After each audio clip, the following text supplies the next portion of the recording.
How's it going, everyone, and welcome to another episode of No Excuses on BTWProductions.com and YouTube.com with your favorite show hosts, RSL. Fernorian. And Volacel, and we're here to bring you the latest news and commentary on the video games industry for the week, if Nergigante would stop rolling all over me for some reason. Nope. But first of all, if you would like to get involved with the show, you can do so by sending us email at noexcusesvtw@gmail.com, or you can follow us on the Twitter at noexcusesvtw, or you can join us in our Discord chat channel, where you can interact with us in real time as much as you like. If for some reason you want to do something as strange as that, I don't know why people would want to. You can find a link to that Discord channel at vtwproductions.com and go to any of our recent show posts, and you can click on our logo and it'll take you straight to our Discords, Yes, indeed. where you'll not be eaten by a Nergigante the way I am currently. We make no promises on that. All right. Yeah, I don't know what I locked up in this Discord. There might be a Nergigante in the basement. Maybe. It's been a long time since I made it. Oh, dear. So, this week on the stream, I'm going to try and play a little bit of Factorio. I say try because after last week, I have absolutely no confidence in anything anymore. So, yeah. Last week's show may take a bit to get up. That was a bit of a train wreck. I've managed to get it edited together, or I've just got to do the post, but it took the best part of the week to cobble it together. It was a train wreck. Everything exploded. Horribly. Violently. And Turton still has not devised a permanent solution to this that we can apply at quite this. Yeah, but that said, that's a work in progress. Because of last week's show and various other strangeness that this machine's doing, I finally caved and ordered the replacement parts. So I am going to upgrade and never look back, hopefully, provided everything doesn't catch fire and explode or something. He's going to explode again, isn't he? Probably. I know what my luck does. I wonder if the temperature in Australia means that computers don't last. Maybe. I don't know. Haven't really thought about it. So, ended up going with the AMD system at 1600. Was it Ryzen 5 processor and accompanying RAM and motherboard? So, yeah, we shall see. As for my week, let's just jump straight into that. I didn't do anything because I've been sick and spent half of it trying to bang some sort of function out of this computer. Ugh. It's running on happy thoughts and duct tape. It really is. Don't you love it when PCs get to that point? Yeah. Just your wishes are all that keep them going? Yeah. I just need maybe another week or two out of it, and then it can just rest in peace. I will retire this motherboard and processor, and it can have its rest. How long have you been using this set? About 9 years. Yeah, it's past its use by, bro. Uh-huh. Yeah, computers don't normally live that long. I start hunging at 4 years. Yeah. Well, mine's pretty old. Mine's like 6 years or so. Yeah, we I frankly don't even want another one. Like, I play a lot of new stuff on PS4 now, and like, so long as my PC can keep running Neptunia and Fate Extella, I don't really care. Yeah, we're kind of out of that technological boom era we had in the 90s and the early noughties, where if you had a computer that was over, 2 years old, you could not run the most modern games. Well, we're after about 2013, 14-ish. Yeah. Everything is kind of stagnated, where you don't need upgrades, especially your video hardware anymore. Yeah. I think as much as anything, it's because nobody wants to spend the sort of money that it would take to exploit the power of the top-end devices. Yeah. That market is so small.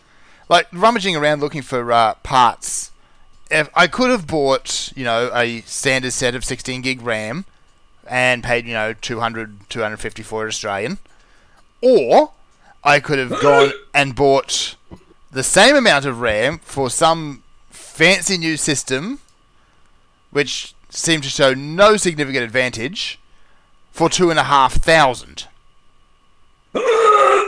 Stop that. Your prices hurt. They physically hurt when I hear them. Yeah. It sounds like you passing a bowel movement. It really does. It sounds quite painful. So yeah, tech prices in Australia, we've established before, are complete nonsense. There was actually a royal inquest, or whatever they wanted to call it at that point, into it a few years ago, and the reason why everything is so expensive is because we want to. That was the entire reason the industry gave. So, we're kind of boned either way. Yeah. Motherboards around here aren't overly expensive. They tend to be, probably the cheapest part of your build if you don't want anything too crazy. Processors aren't too bad, but RAM is idiotic. Motherboards here will get you. If you want a standard motherboard, you're fine. It's dirt cheap. But if you want any bells and whistles on it, you need at least a few. Yeah. Well, I ended up... That's where they get you. Yeah. I ended up picking up a mid-range one, and it cost maybe 120. It's got a few bells and whistles, but nothing huge and flash. Motherboards. My policy on motherboards has always been buy the cheapest one that has all the bits that you need. Yes, that's pretty much it. Don't worry about getting stuff you're never going to use, because that really jacks up the price. Like if you don't know overclocking, and you don't know what you're doing with overclocking, you don't need it all. Leave it alone. Yeah.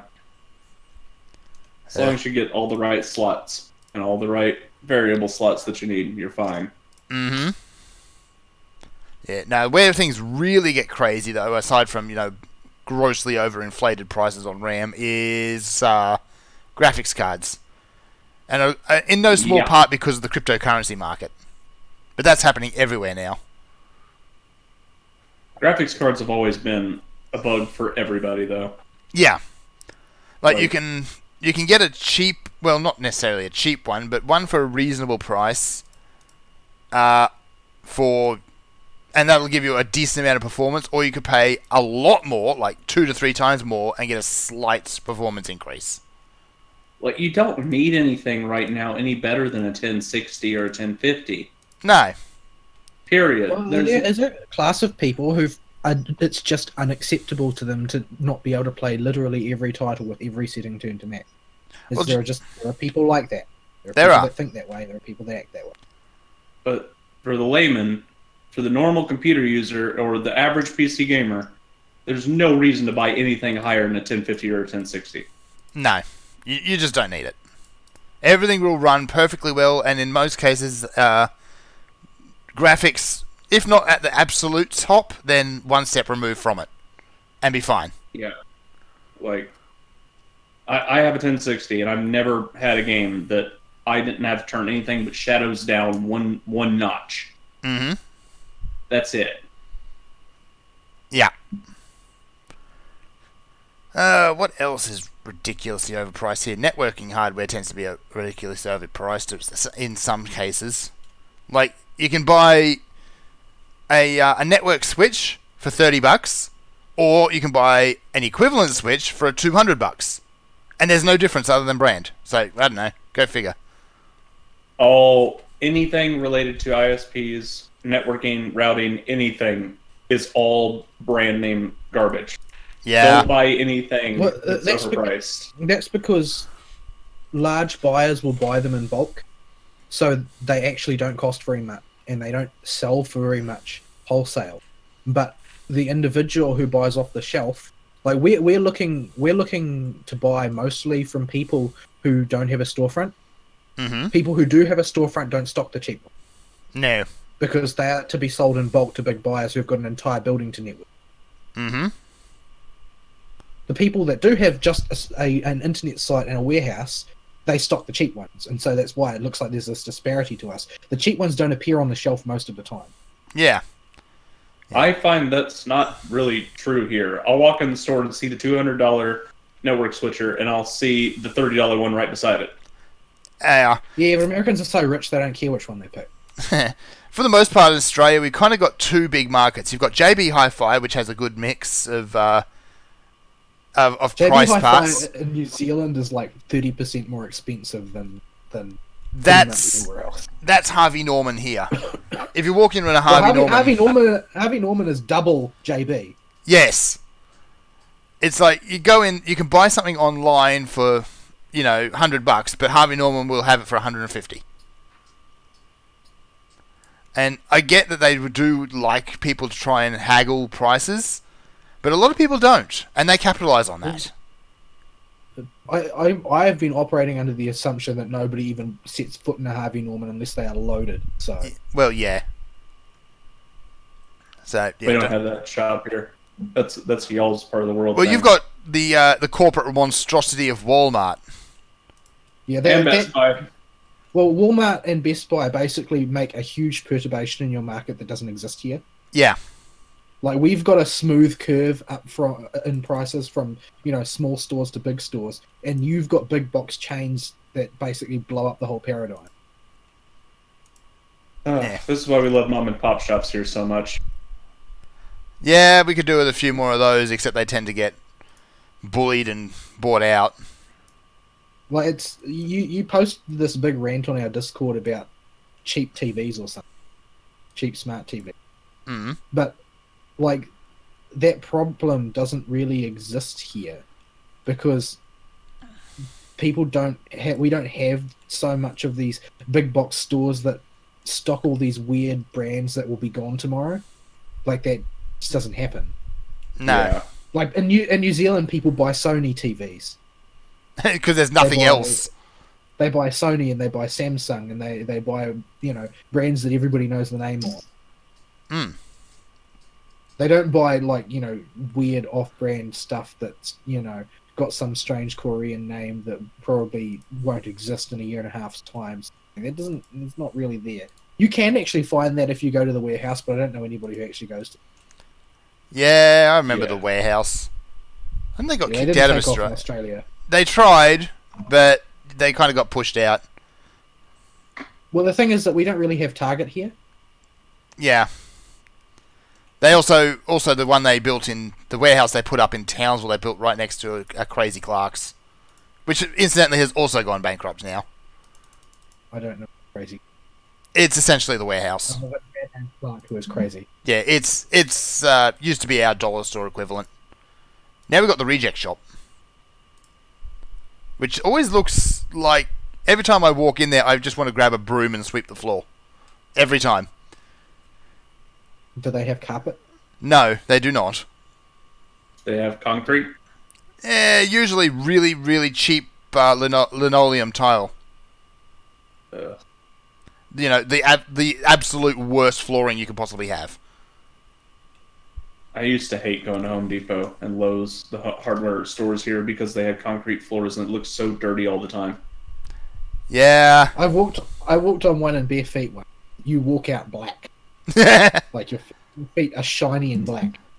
What possessed you to walk through a hardware store in bare feet is more the point. Well, because everyone in New Zealand walks around in bare feet. You have a point there.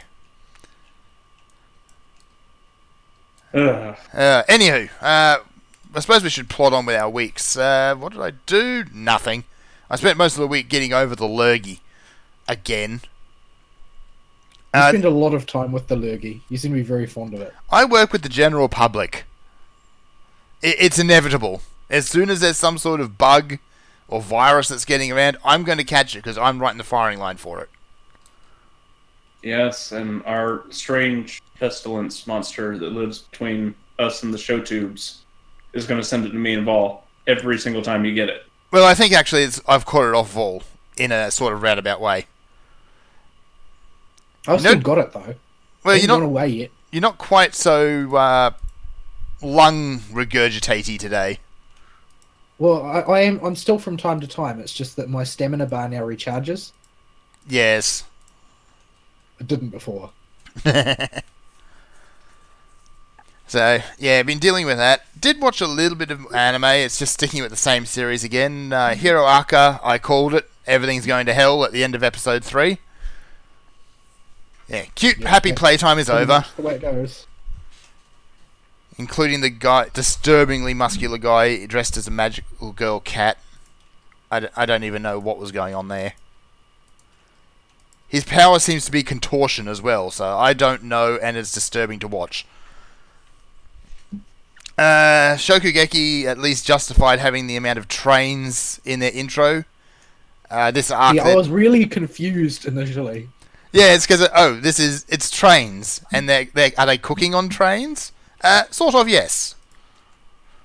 They're doing this sort of island tour as part of their assessment. I am curious as to when they actually do lessons. I don't know. Lessons apparently happen, but it tends to be, if it doesn't happen entirely off screen, it's like, oh, this lesson happened yesterday. Here is what we learned. Like, these kids never go to school. Even though they're supposed to be at school. They are, like, even when they're not, violently on the outs with the administration, they still never seem to go to school. Yes, because their administration's turned to socialism.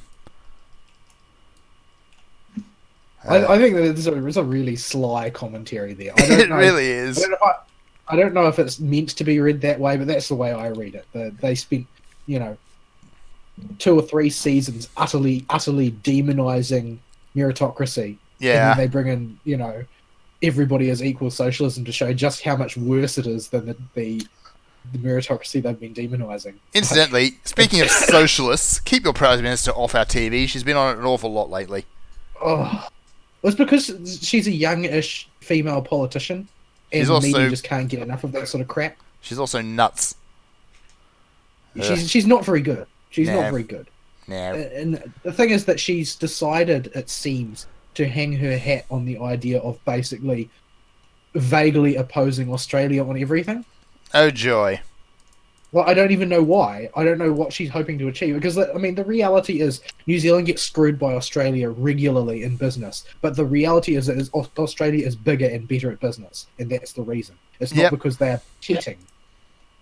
Nah. This is the natural situation in the markets. Like, if you want to seize a market share, you need to be better.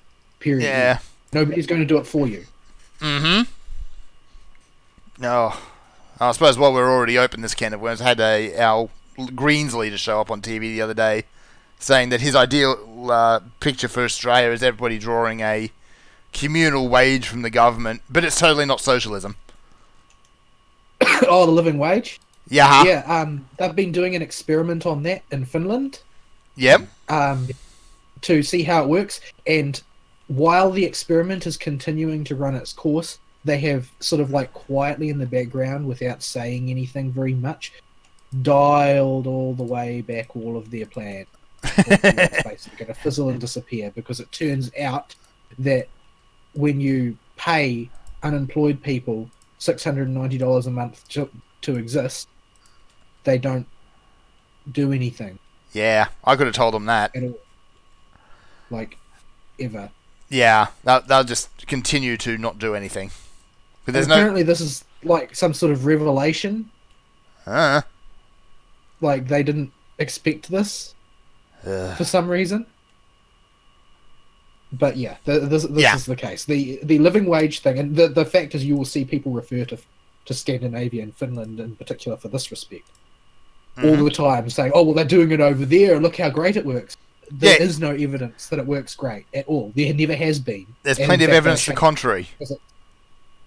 Yeah, there is plenty of evidence, in the sense that plenty of evidence exists. However, it's of the sort that, well, yes, the evidence does exist. However, we've been trying to keep it quiet because it's a humongous embarrassment to us all. Yeah. Anywho, so yeah, that's anime and tangents into politics, but whatever. Magical Girl Ore continues to be incredibly disturbing. I'm still not entirely sure who the joke is on at this point. I'm almost certain, though, it is me. Well, it could be like, what's it called? Like Pop Team Epic, where the joke is on you and on the audience, the rest of the audience, and on the characters, and on the people who made the show, and including the animators and scriptwriters. Like, everybody is not in on the joke. Everybody is the joke. Yeah, it seems like they bring in well-known voice actors on that show just to screw with them. and they do so gleefully. Uh-huh. At great length. That show is... I haven't watched any of it, and I don't really intend to, but... I've watched some of it, and it's just left me with this deep, deep confusion. So, yeah. I don't even know what to do about Pop Teen Epic and what to make of it. All I know is that my first exposure to it was this weird manga my brother brought back from Japan at one point. And I tried to look at it and read it and figure out what the hell was going on. And I couldn't even make sense of it in manga form. So, Well, it's basically memes the show, isn't it? pretty much, it's just memes the show. So, that's that. Gaming, nothing. Let's face it, nothing. I've continued to chip Nothing? away at Mad Max because it's kind of a fun little idle brain killy type game. Although, it is worth pointing out that they have really got to explain themselves on the optimization for this game. If you play it for too long, and by too long I mean, 2-3 hours, or you leave it sit in rest mode for too long, the game chugs horribly. Your frame rate will just go straight down the gurgler. The memory leaks. And memory Well, I leaks. It's a movie tie-in. Do you really expect top optimization from there? No, not really, no. Like, movie tie-ins are famous for being bad. It's a shame, actually, because we've seen some good movie tie-ins. It's possible for it to happen. What, Like like Spider-Man 2? No. Like, I think Aladdin was, like, the last good one. Aladdin was good. Like, 20 years ago. Spider-Man 2 on the PS2 is pretty good. Oh, on the PS2, yeah, that one. Yeah, that was pretty good. Oh, in honor of Fern's birthday, we should look up to see when Aladdin came out. Ugh! No, don't do that. I think it was in the 90s. I think he's okay. Yeah, it was in the 90s. I think it was 95. The number of years. How many years ago? Love that movie as a kid, and now Robin Williams. I feel sad. November 25th, 1992 in the USA. 1992. How many years ago was that?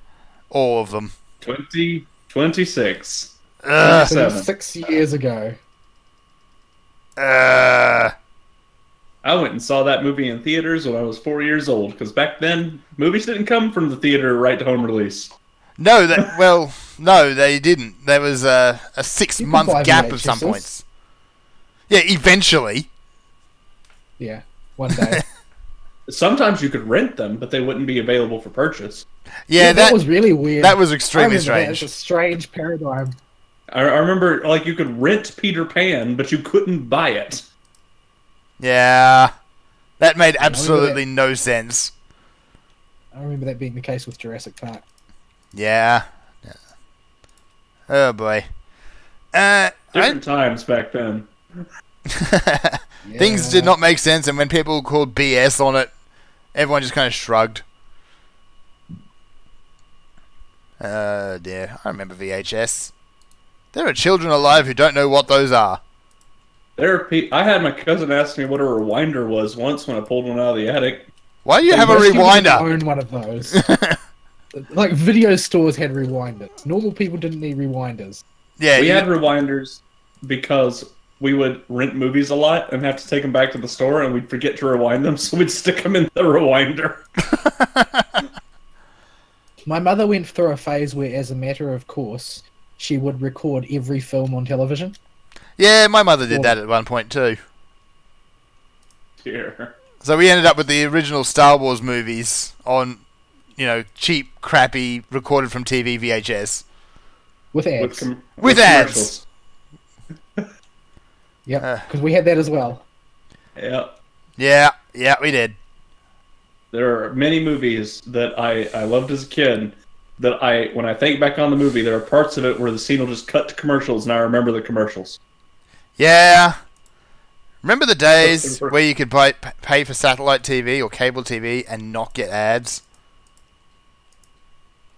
I remember those days. Actually, my family never copped up the cash for that. There was such a thing, but I didn't have it. My friend had it.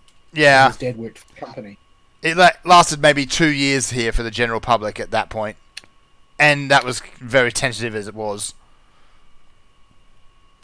There's actually an ad running at the moment about sports coverage and watching the football, and these guys are talking about watching the ads. If you've watched an Australian football game on Australian TV, the whole thing is basically ads already anyway. It's just got football over top of it. Everywhere you look on the screen, there is an ad. In the commentary, they are talking about a sponsor. The players are all covered in it. It's an ad. Football is an ad. Somebody calls timeout. Up, cut the ads. Yep. Up, clock got to stop for 3 seconds. That's enough time for a 30-second ad. Let's throw in the ads while the ref is picking his nose. Don't Americans basically watch the Super Bowl for the ads at this point? Pretty much. Isn't the halftime show has long been, ad. It's silly, but it's a giant ad. Well, sometimes it's about black supremacy these days. Or sharks. Memes. Wow, that's an old meme. I'm aging myself already. Good grief. What, is Left Shark old now? Actually, it's older than 5 minutes, so by meme standards, that's old. It was in Warlords of Draenor, remember? Yeah, it was. I also still apologise for Warlords of Draenor. You had best. I had best. So why you do this, Fern? That's my week, is mourning my lost youth. We are like the tangent pros here. We are. I was going to talk about games, but yeah, Mad Max happened, and that was about it. Oh, right, and Call of Terror happened in Monster Hunter. Not for me, it did. I'm still too ashamed to even attempt it. It's big, and it's shiny, and it's not overly difficult. But it is complicated. It's a raid encounter. It's a giant gold Great Jagras, let's be real. Yeah, it is. It's a blinged out Great Jagras. So the way it works is 16 players are tasked with bringing this thing down just by collecting together in the Gathering Hub. And the way it works is your teams of 4 go in and beat it up and break parts on it, which will then earn points towards the overall tally. So you break front left leg, you get front left leg break points. And once you've accumulated a certain amount of that, it's considered complete. Yeah, you're supposed to break its horns, but... Yeah, the ultimate end game... You don't actually kill it? No, you do not. The end goal is to destroy its horns, and given the amount of points required to do it, 2 teams actually need to do it. But by completing all the other break missions through it, you will accrue more rewards. And what those rewards usually consist of, aside from your usual bits and pieces of dead monster, or it's not dead this time, are weapons. So they've all got unique, kind of gold skins, but essentially what they are is slight variants of existing weapons. In some cases they're slightly better, in some cases they're slightly worse. But they're not randomly generated, they all have a parallel somewhere on the tech tree. And you get, depending on how well you did and how much you contributed, lowest amount I've gotten is 4 of them, because I kind of just ran around in a solo arena finding all the interactive landscape bits before the show, and I got 4 for just riding that one out. But I've gotten 10 on the first time through. The weapons will range from rank 6 to rank 8. So yeah, you've got all your viable weapon levels in there. I see. Yeah. What else is there to really say about it? It's giant and it's gold and shiny. It does have ridiculous attacks. It is very big, and its attacks are very, very broad and sweeping. Well, I mean, the thing that I think is worth talking about is the way that the fight proceeds, because it's got a very specific sort of structure to it, where other monsters work in a sort of a pseudo-random fashion. Yes, so Call of Terror works in 3 essential stages, or 4 essential stages actually, more than anything. The first stage, it's kind of just plodding through the caverns. It doesn't really pay much attention to whatever you're doing at this point. So you can run around, you can hit it in the face with a cannon, break a few bits off, and eventually drive it deeper into the caves. This point, when you start off, will take the longest until the raid builds up research levels. The more research levels you have, the faster it will move out of this phase. Phase 2, it's taken notice of you. You're in just a regular arena, and it's flopping around and trying to murder you. Phase 3, same again, except now the arena's in lava. Phase 4 is the final phase, and at that point it's shed its gold coat. It's essentially its golden fleece type dealy. It moves a lot quicker, and it hits... Well, actually, it already hit pretty quick, but it can get you into some nasty corners if you're not careful. And ultimately, the goal of this final stage is, instead of just breaking other bits, it's to break the horns. Once you break the horns, it's done. That's it. Fight over. You will get carted a lot. I will say that now. Because its attacks are so broad and it does so much damage. If you're not paying attention and you get hit by 2 attacks in a row, you're going to get carted. If you get caught in its lava vomit, you're going to get carted if you're not really quick to get out of it. If you take... at low research levels, you can fight it for a while and eventually it'll just get bored and leave. It's like, you're not worth my time. Yeah, it just kind of jumps in a hole in the wall and it's gone. So what's polite. Yes. What's the cart limit on it? 3. The standard carts. Okay, so if it carts people all the time, have you had any groups actually finish it? Yep. I ended up being in... The first time I went through it, I ended up being on the second team that broke the horns. Which is good, because you actually get a bonus... At least one bonus weapon drop out of that. If you're on that team. By carving the horns. So, yeah. If the higher your research level, the faster you'll move through the phases, the more damage you can do to it. Eventually, you'll hit phase 6, or research level 6, which I believe actually skips the first phase entirely at that point. It just goes straight into the combat in the caves. Does everybody need to be at research level 6 for that to happen? No, it's whoever started the quest. Whoever actually started that instance of the quest. Okay, because I'm going to be coming into this quest late, because I'm really busy, and I don't want to show up with research level and dragging people down. Yeah, every time it goes down for that gathering hub, the whole thing resets. Oh, okay. So you accumulate research points by just wandering around either in the arena or out in the overworld and collecting tracks as normal. Don't worry about collecting them in the overworld because they're that rare, it's not funny, just do it in the arena. And yeah, you just continue to fight it, and as you fight it, you will just build up research points by breaking various bits. This thing, by the way, because it's essentially made of gold, it drops items like confetti. They are everywhere. So, whenever it moves on to the next phase, make sure you stop and collect everything that's laying around, because there will be a lot of it. Its armor, it's okay. There's people who are claiming it is the best armor, but I haven't really fiddled around with it, so I don't know. It is shiny and gold, so there's that. And you can make your cat fluffy, so there you go.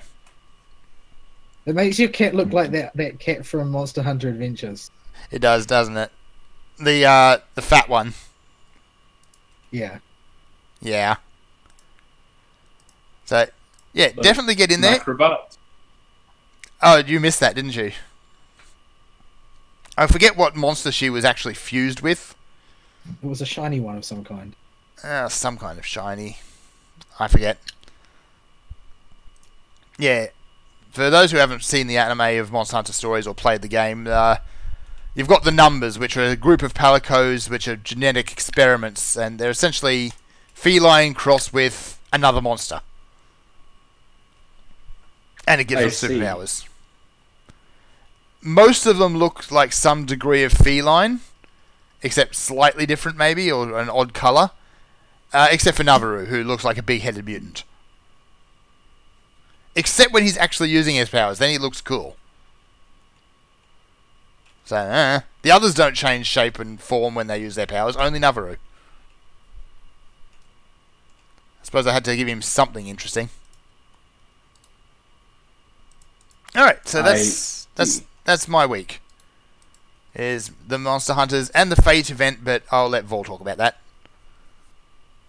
Suppose I can talk about that. Yes, indeed. Oh, it's my week now, is it? Yes, it is. Go for it. Right, so my week. I haven't done a huge amount myself. As far as gaming goes, as usual, FGO is the only thing I can do at work, although work still continues to get in the way of it. They do try their hardest to get in the way of it. Game. So, the Fate Zero event has launched, and I forget its actual name because it's nonsensical. Of course it is. I'm going to have to look it up, but my phone is locked up. Alright, Fate XL Zero Order. Yes. Anyway, so the story in this one is that basically, well, generally speaking, the stories for the hey, I just found a gold footprint. The stories, the core story of FGO is that they're in the first chapter anyway. I don't know what it's like after that because America doesn't have those. Although, with this event, Fate Grand Order is now available in a pile of other countries, including Australia. Yeah, it's actually official here now, instead of us doing our little loopy backdoor thing we've been doing. Yeah, well, I'm not going to tamper with mine because I live in New Zealand. So, but yeah, so the core story is typically of the form that there are 7 singularities, and that it's around those singularities that the story takes place. And however, the events are usually in the form of places where a singularity is starting to emerge, and if it's not attended to, it will become a real singularity, like the main 7, because there is some power which is analogous enough to the grails that are being used to create the other singularities that it could introduce the same sort of distortion. Mm-hmm. In this case, it is a version of the Fate Zero Grail War, the 1994 Fuyuki Grail War, Heaven's Feel 4. In the continuity of Grand Order itself, which is, if I recall correctly, it is canonically confirmed to be a different continuity than the main one, although it is considered to also be canon, which is quite rare. Those two, the main Fate continuity and the Grand Order continuity are considered to be simultaneously canon as opposed to alternative world, I think. But it's a bit confusing. Yeah, like everything else. Yeah. But yeah, the the situation is basically it's a redo of the Fuyuki Rail War to a point. And so in order to investigate this, they pull in the pseudo-servant Lord El Malloy II, Zhuge Liang, Waver, whatever you want to call him. He will answer to all of them. To basically be your tour guide and also scam artist and also Smug Snake. Yeah, generally speaking, who will at turns explain everything and nothing, depending on his mood, I guess. I suppose doesn't he run the clock tower these days? Oh, who's that? He runs the mineralogy department and evocation department. I can't remember. He runs a couple of departments because he inherited the ones that Kenneth ran, and he's got a reasonable amount of sway in the clock tower. But he's basically Archer Sorter's dog, more or less. He's the underling to like Lorelei and whoever her higher up is. Well, everybody's Lorelei's underling. Everybody. And nobody's foolhardy enough to try and take that away from her. But generally, you basically appear to, at the start, be more or less proceeding through the same sort of chain of events within limits, because the story starts to diverge as things go on.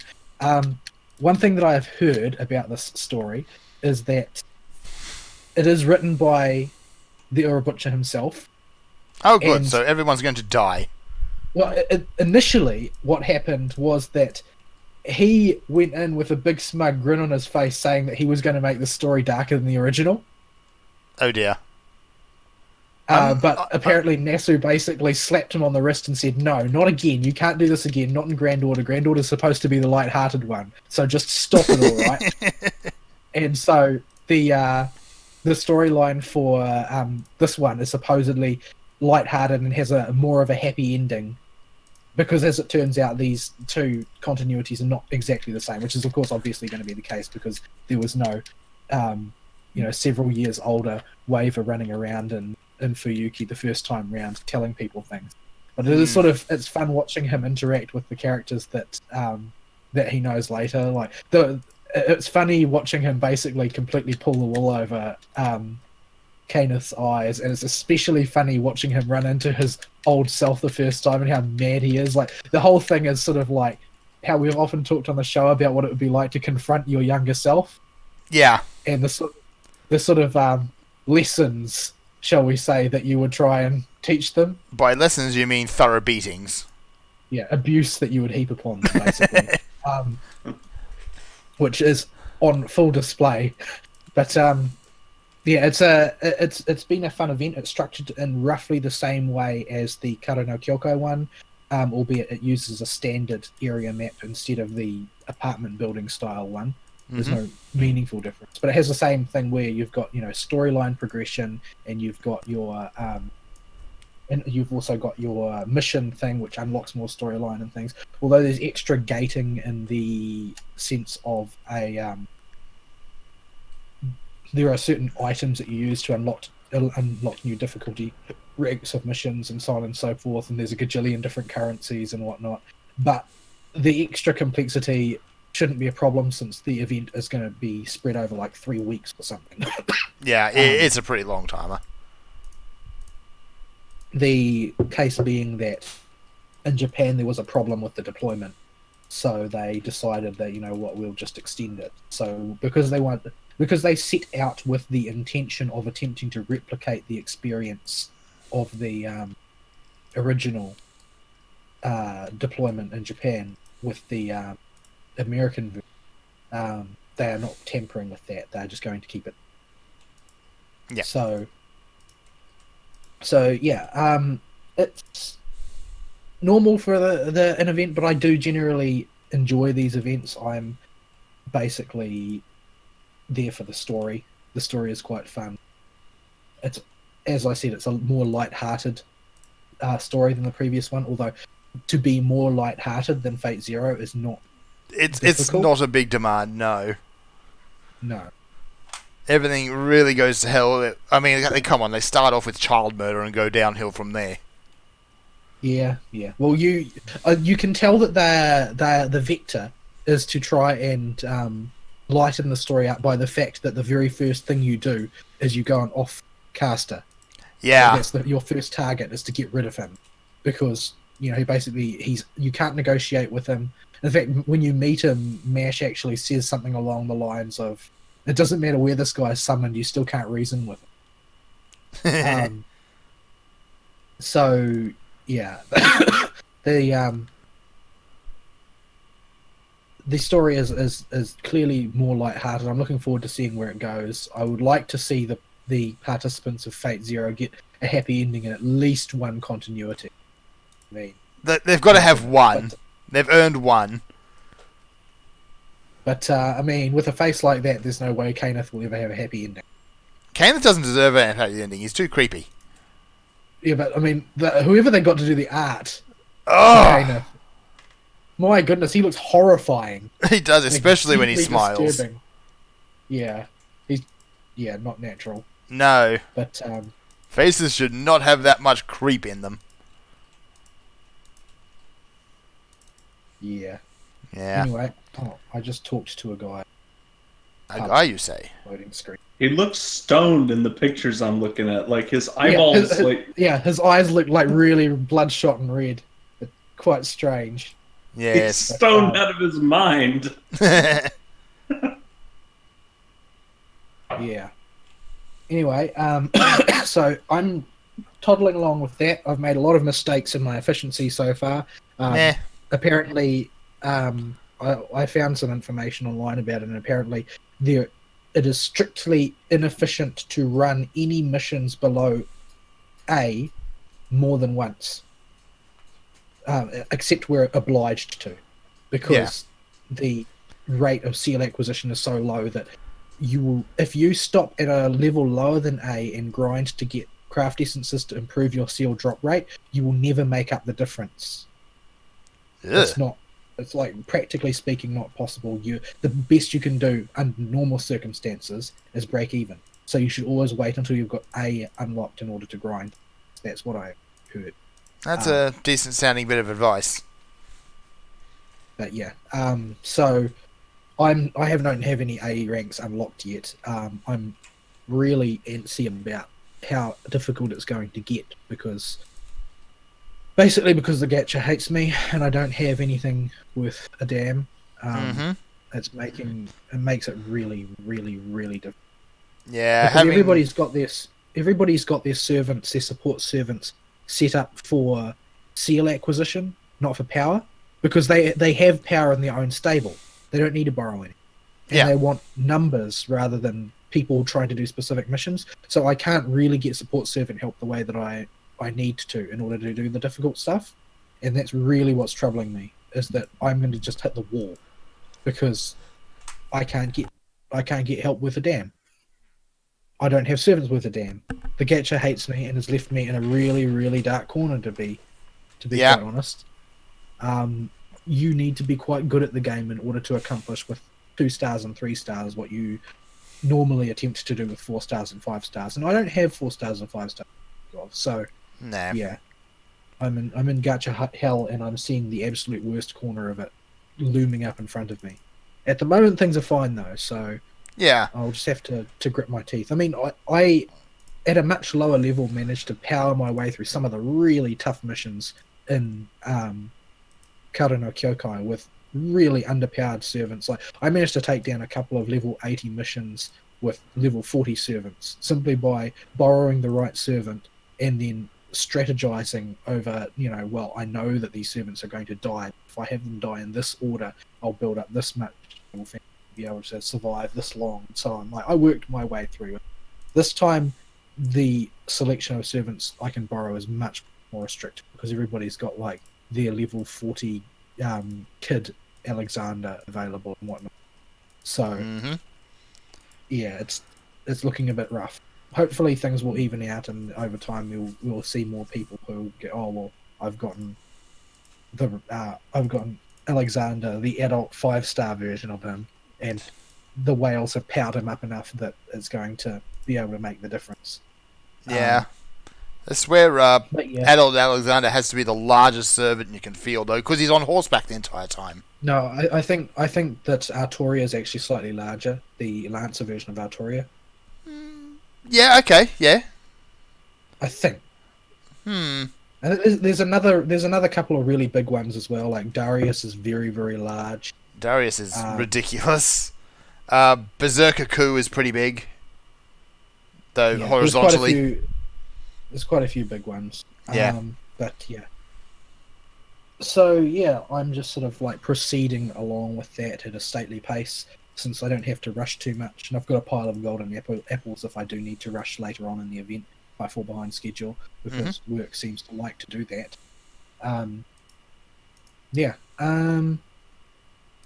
What else? In Monster Hunter, I've more or less settled into Greatsword.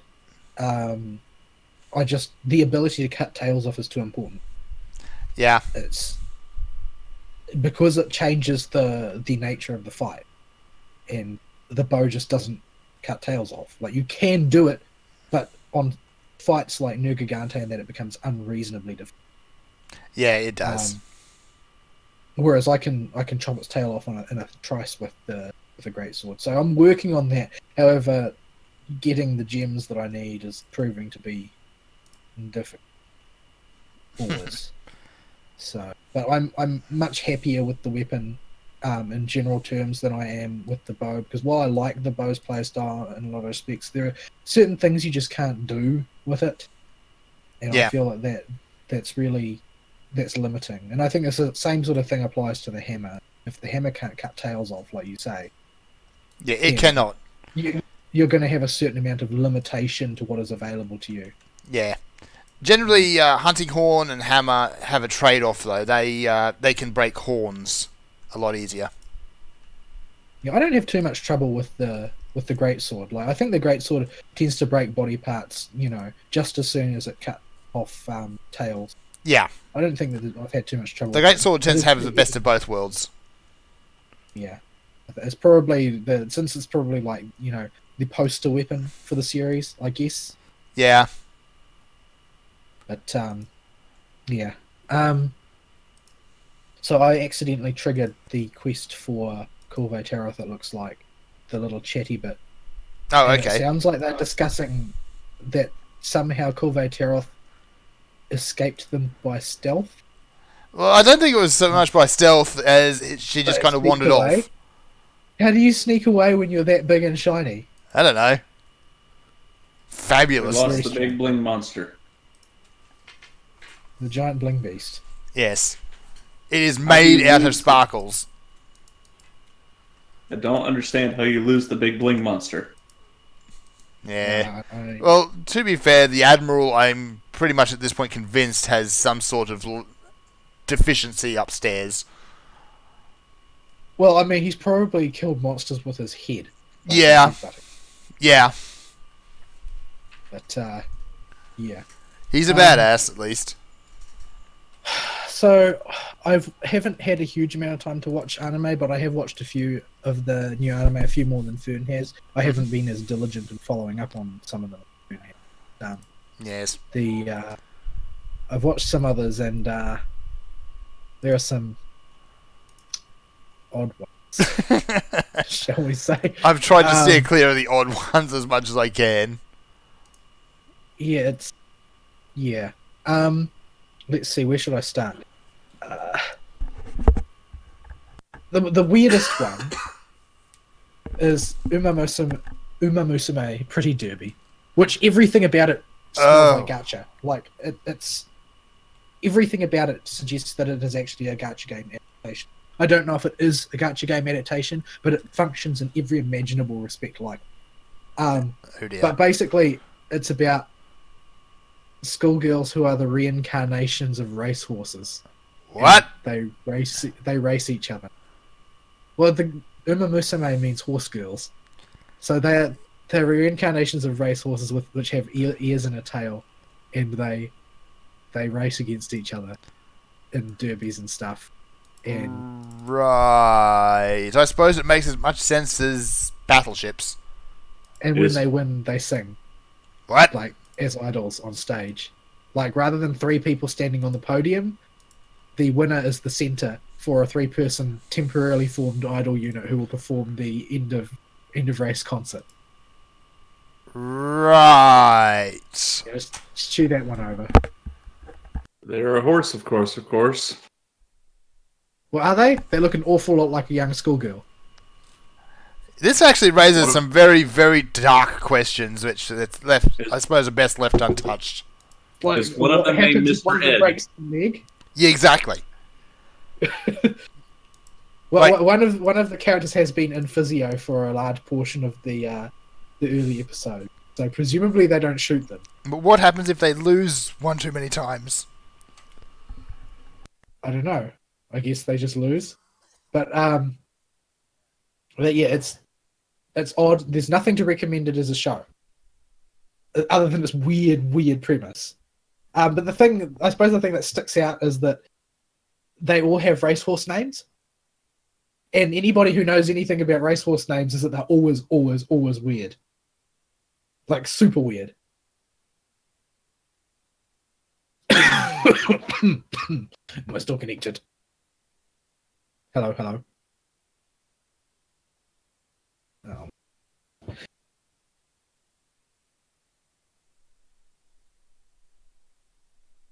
I am here, but people were being loud. Pickle. Uh-oh.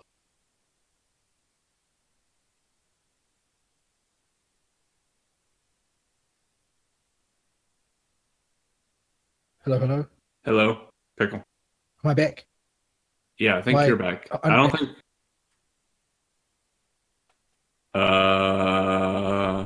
Pickle. Sorry about that, folks. I Hello? ended up having to go off and almost die. Hello? Am I back? Hello. Am Are I you back for back? the second time? Because I Pickle. was back and then it disconnected me again. Oh dear. Pickle. I look away from a second and to choke and die, and everything goes to hell. Where did I get up to? Are we still recording? What is going on? We are still recording. Okay, good. Where was I? I was talking about horse girls. You were talking about horse girls. And that there's not a guy in the background who's just cocking a gun when one of them breaks their leg. Yeah. This has gotten really morbid. The one thing that really sticks out is their names, though, because anybody knows anything about horse racing names is that horses have weird names. Yeah. Super weird names. So the main character is named Special Week. Of course. Yeah. And yeah, there's like a character who's just a schoolgirl who just happens to be named Vodka. What? Oh dear. Well, I mean, they're Racehorses. named after racing horses, so they all got stupid names. But yeah, I don't know. Yeah, Black Thunder. And but a lot of racehorses, And they don't- have that stupid name, and then they also just have a regular name for when people want to call them in from the yard without sounding like a complete prat. Yeah, but this is all about the racing. Hmm. So of course they go by the stupid name. I'll see if I can get a there's a cast racehorse list named up here. Dumbstruck. That would be an awesome name to stick in there. That A would lot of them actually. are for whatchamacallit, Japanese racehorses, of course. So some of them have names that you could call passably normal, though if you know how their name is written, it's probably still not normal. What it So, translates to. yeah.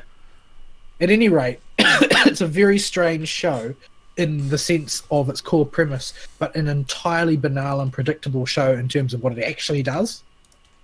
Mm-hmm. Like it's just a gacha advertisement. It feels like a gacha advertisement. I don't know if there's actually a gacha game called Uma Musume.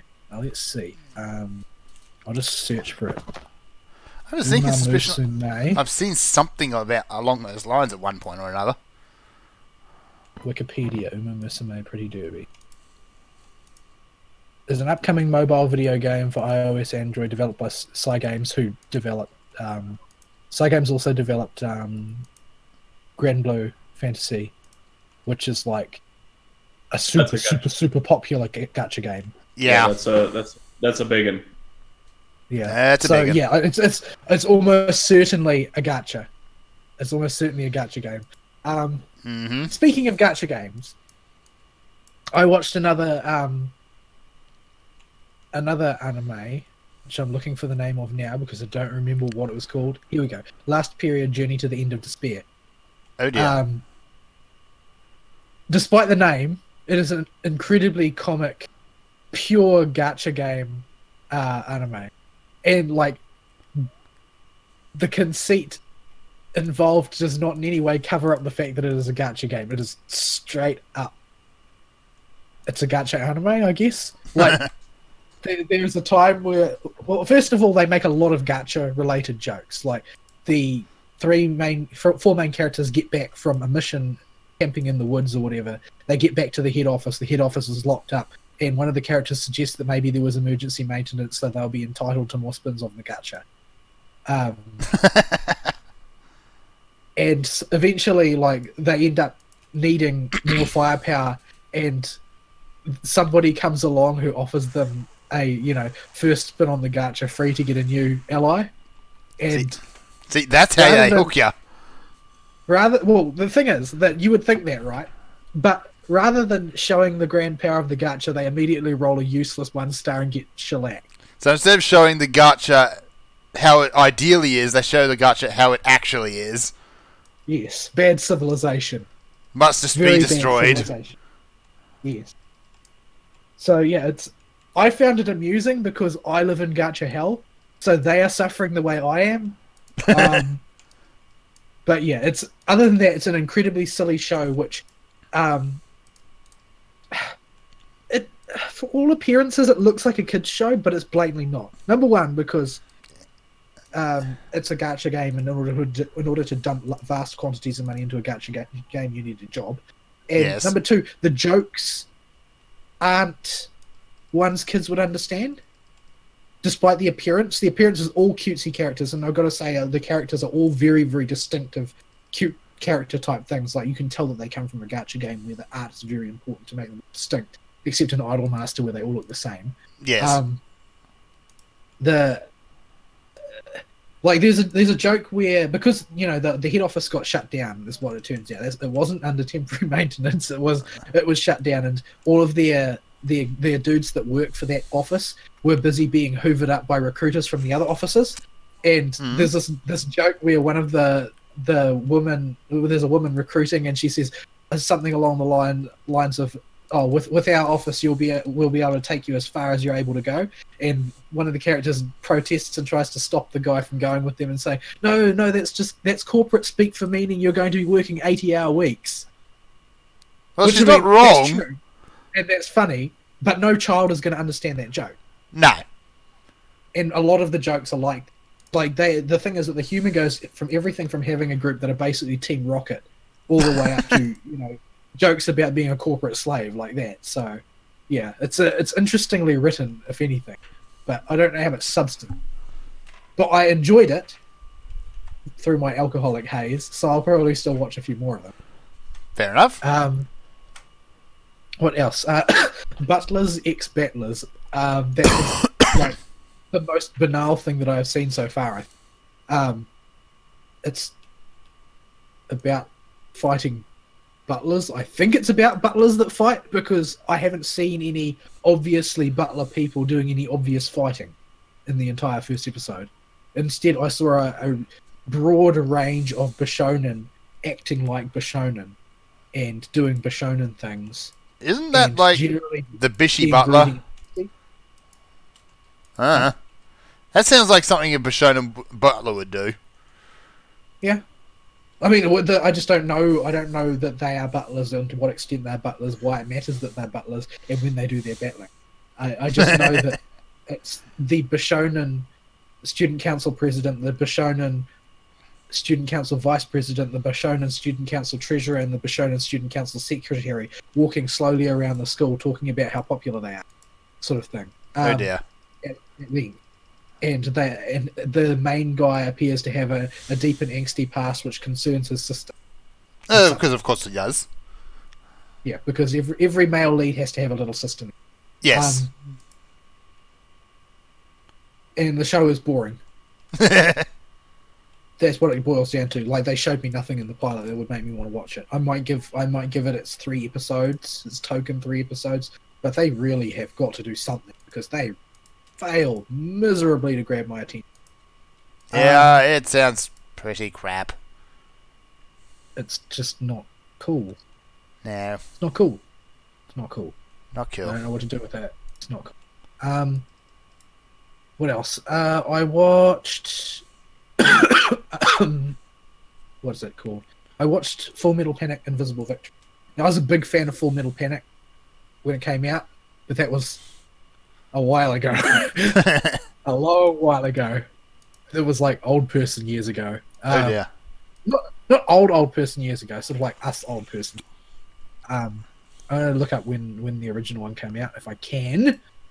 Although I can't, because it's not letting me track back properly, and my internet is crawling for some reason. I don't know why I have so much trouble connecting. Come on, go back in time. Nope. Further than that. You might slap your past self. Now, Full Metal Panic is based on a light novel, but it was based on a light novel in a time that light novels never got ported to the West. So, okay, 2002. Wow. Is when Full Metal Panic originally came out. It was always a really, really great series. I think even now, I think it holds up well. Like, the geopolitical state of the world is a bit different now than it was back then, but the alternate universe that the story takes place in, I think the Soviet Union is still going. I think. Okay. And so the Cold War is sort of like never... It petered out rather than ending. And a lot of it sort of went underground and ended up being proxy wars and whatnot. Mm-hmm. But generally speaking, the show is about Sagara Sosuke, who's like a child soldier, basically. He was a child soldier. He's done nothing but fight and serve in militaries and mercenary squads his entire life. He has no idea how to behave like a normal human being.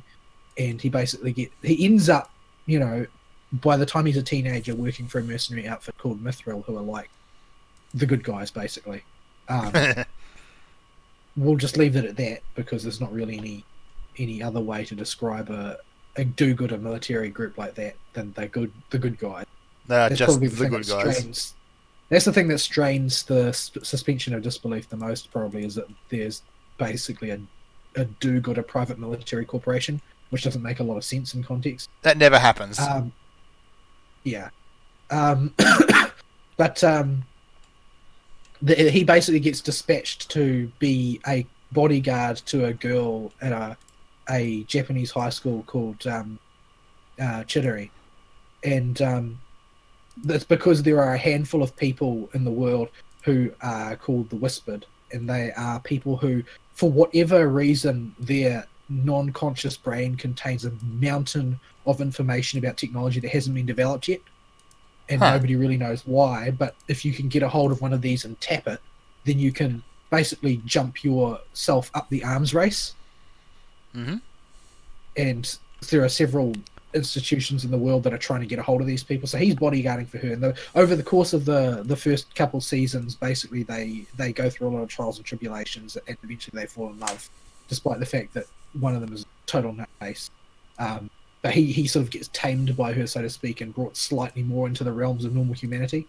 But at any rate, this new series, which is a continuation, they haven't done anything stupid like reboot it.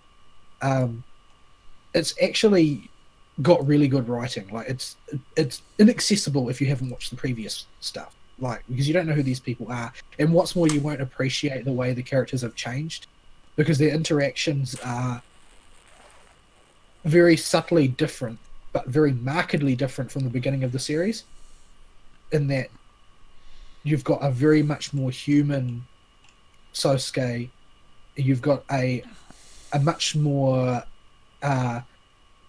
a much less headstrong, less stubborn Chidori, who's basically they don't spend their entire time second guessing each other's motives and being generally headstrong and disobeying the other one's intentions and instructions all the time. Like, they have a proper dynamic of people who are used to each other's company and respect each other, whereas they were often acting at cross purposes before. So it reflects a sort of the romantic development over the past seasons quite well.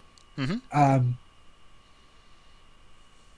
For their sake, on the downside, the current arc seems to be focused on, okay, so they've reconciled with each other, but the reality is that Sosuke's job is to kill people. And Chidori's basically getting dumped full force into war is not bloodless. Mm-hmm. And for her sake, there are people dying everywhere, and has to deal with that. So it's going to in the second raid. I don't remember much about the second raid because I watched it a long time ago. I don't own it the way I do the original series. In the second raid, Sosuke basically got put through the ringer emotionally, and he ended up at a total wreck in a couple of places, and eventually pulls out of it. But this one looks like it's going to put Chidori through the ringer instead. Oh dear. At any rate, it deploys sort of like very without missing a beat. Like, oh well, the last series ended and now we're in the new one. Like, everything works quite nicely. They've got a sort of some symbolic sort of, the previous era is over, the new era begins, and that the old student council has been abolished and the new one has been elected, as sort of like a symbolic marker that something has changed in the way things are going forward. But I think the whole thing has been put together very, very well, generally speaking. I don't know that it's going to continue that way, but it should do, because the material has historically been very good. What else did I watch? If there was anything. I feel like there was. Right, I watched the first episode of Caligula, which was very, very strange. Or maybe it wasn't very, very strange. I'm trying to decide. It's very much the Matrix sort of scenario. Is this based on, historical Roman Caligula? No, it's just the name. It's just called Caligula. Okay, good. It's, I think, based on a mobile game. Mm-hmm. Because that appears to be the thing you do these days, as you make your gacha game into a anime. Although it's not like, it's sort of like the opposite end of the spectrum to Last Period, in that the gachaness is not evident if in fact it is a gacha game. It says it's only based on a video game. Maybe it's not a gacha game, but at any rate, it's very, very, very much the Matrix in a lot of sort of like the core structures. How do I say? He's basically, the main character appears to be in a world where things are not what they seem, in the sense that there are things that are out of place, and he spent his lifetime sort of subconsciously ignoring them. Yeah. But he eventually he starts to notice, and he hits this point in his life where he can't unnotice them anymore. And then he starts like there's this popular songstress in the world that he lives in, called Mew, like the Greek letter Mu. And she's sort of like popular with everybody, like everybody. She's the bad guy, isn't she? Well, she doesn't look like the bad guy. In fact, it sort of vaguely implies she's some sort of victim of the system. Right. But what purpose her songs serve is not really clear to me at present. But it's like her popularity as an idol is unnatural, in the sense that for some reason she's popular with everybody, like demographic crossing sort of thing. Mm-hmm. Everybody listens to her. And the main character starts to notice things that he should have noticed before, but for some reason wasn't. Like, people behave strangely when her songs are going sometimes, and that sort of thing. And eventually he listens to her latest song, and he hears sort of like an overlay in the song of her voice crying for help and saying, "Somebody please stop me." Wow. That's dark. But when he asks any of his friends whether they heard it in their copies of the song, rather than denying it, they just completely ignore the question. They don't hear it. And then he starts noticing other things, like he ends one year at school, and the student, the sort of the valedictorian, makes his speech and then leaves. And then the next academic year comes along, and the incoming first year student who's making the speech for the first year class is the same guy who left in the last year, blatantly. Wow. Okay. He doesn't even care. Like, it's like, oh, this is totally normal, and so and nobody else notices, or appears to. It's quite clear that there are other people who act out in society who are clearly clued in on at least some of this. But at any rate, things start to basically spiral out of control from there, because once he's noticed, he starts acting out as well. Like, his behavior doesn't fall in line with the expected norms. Mm-hmm. And there's a few sort of semi creepy bits where he will point out something that is wrong and ask somebody why they haven't noticed it, and then suddenly it will call attention of everybody in the area, who will all turn and look at him. Ugh. And things like that, anyway. So it's very sort of the Matrix style. And I don't know where it's going to go from there. I haven't watched more than the first episode. But it's interesting enough to pique my curiosity. The worst thing about it, I think, is probably the lead character. Because the lead character just babbles on a sophomoric understanding of psychology constantly. And it's totally doesn't have anything to do with anything, as far as I can tell. At least not in a way that's not completely ham-fisted and sort of forced. So, like, this guy, like, his hobby is apparently reading psychology books. That's nobody's hobby. At least he branches out into Aristotle, because you see him at the bookshop, he orders Aristotle's On the Soul, which at least is going to teach him something. unlike books on psychology, which only teach you bullcrap for the most part. But as somebody who did a couple of years of psychology, I know how much stuff in there, which parts of it are actually based on something which can be approximated as science and things which are really not. But yeah, it was interesting. Sounds it was definitely interesting. Yeah. It didn't, and the sort of the way that they sold the premise was quite interesting as well. I think it could have afforded to be maybe about 20% more subtle than it was, but the way it was all right. So yeah, I think I'll leave it there. I don't think I watched any other new stuff, but I'll get round to a few more other things, I think, over the course of my extraordinarily limited free time. Yeah. All right. Alrighty then. We're at the 1.5 hour mark. All right. Almost. Well, we should probably take a break then. Yep, we're going to go to a break, and we will be right back.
And we're back from reminiscing about how terrible it is to mow the lawn.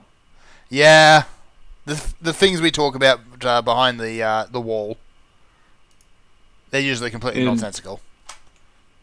Indeed. All right. So I'm pretty sure Vault's done, but I'll ask anyway. You got anything else? No, I don't really have anything else. Yeah, we seem to be all of us in some degree of choking to death at the moment. Yeah, I have the specter of the sick looming over me. Like, you know that phase when you just know it's coming? Yeah. You're not sick yet, but you know it's coming. It's only a matter of time. The pestilence monster has decided it's my turn.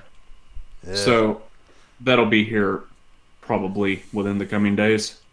Yeah. Not too excited about that. We need to kill that thing. If only we could. But it just comes back stronger. It is some incorporeal entity that lives between our internet tubes and just distributes disease between us. We've got to kill it.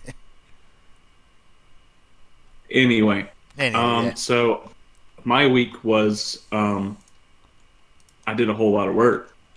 Yeah. This is sounding awfully familiar already. I was at work, and there was work, and I worked some more. About the only thing I did was I finally beat up Tico Tico in Devil Survivor 2, and that's literally all I had time to do. Hey. So, I guess we could talk about Tico Tico, but there's not a whole lot to talk about. You more or less talked about everything to do with Tico Tico last week. I mean, there's no gimmick to the fight. It's just, you gotta get your numbers up and you gotta play it right. There's no trick or pattern. It's just they hit like a Mack truck on steroids, and they have a crap ton of HP.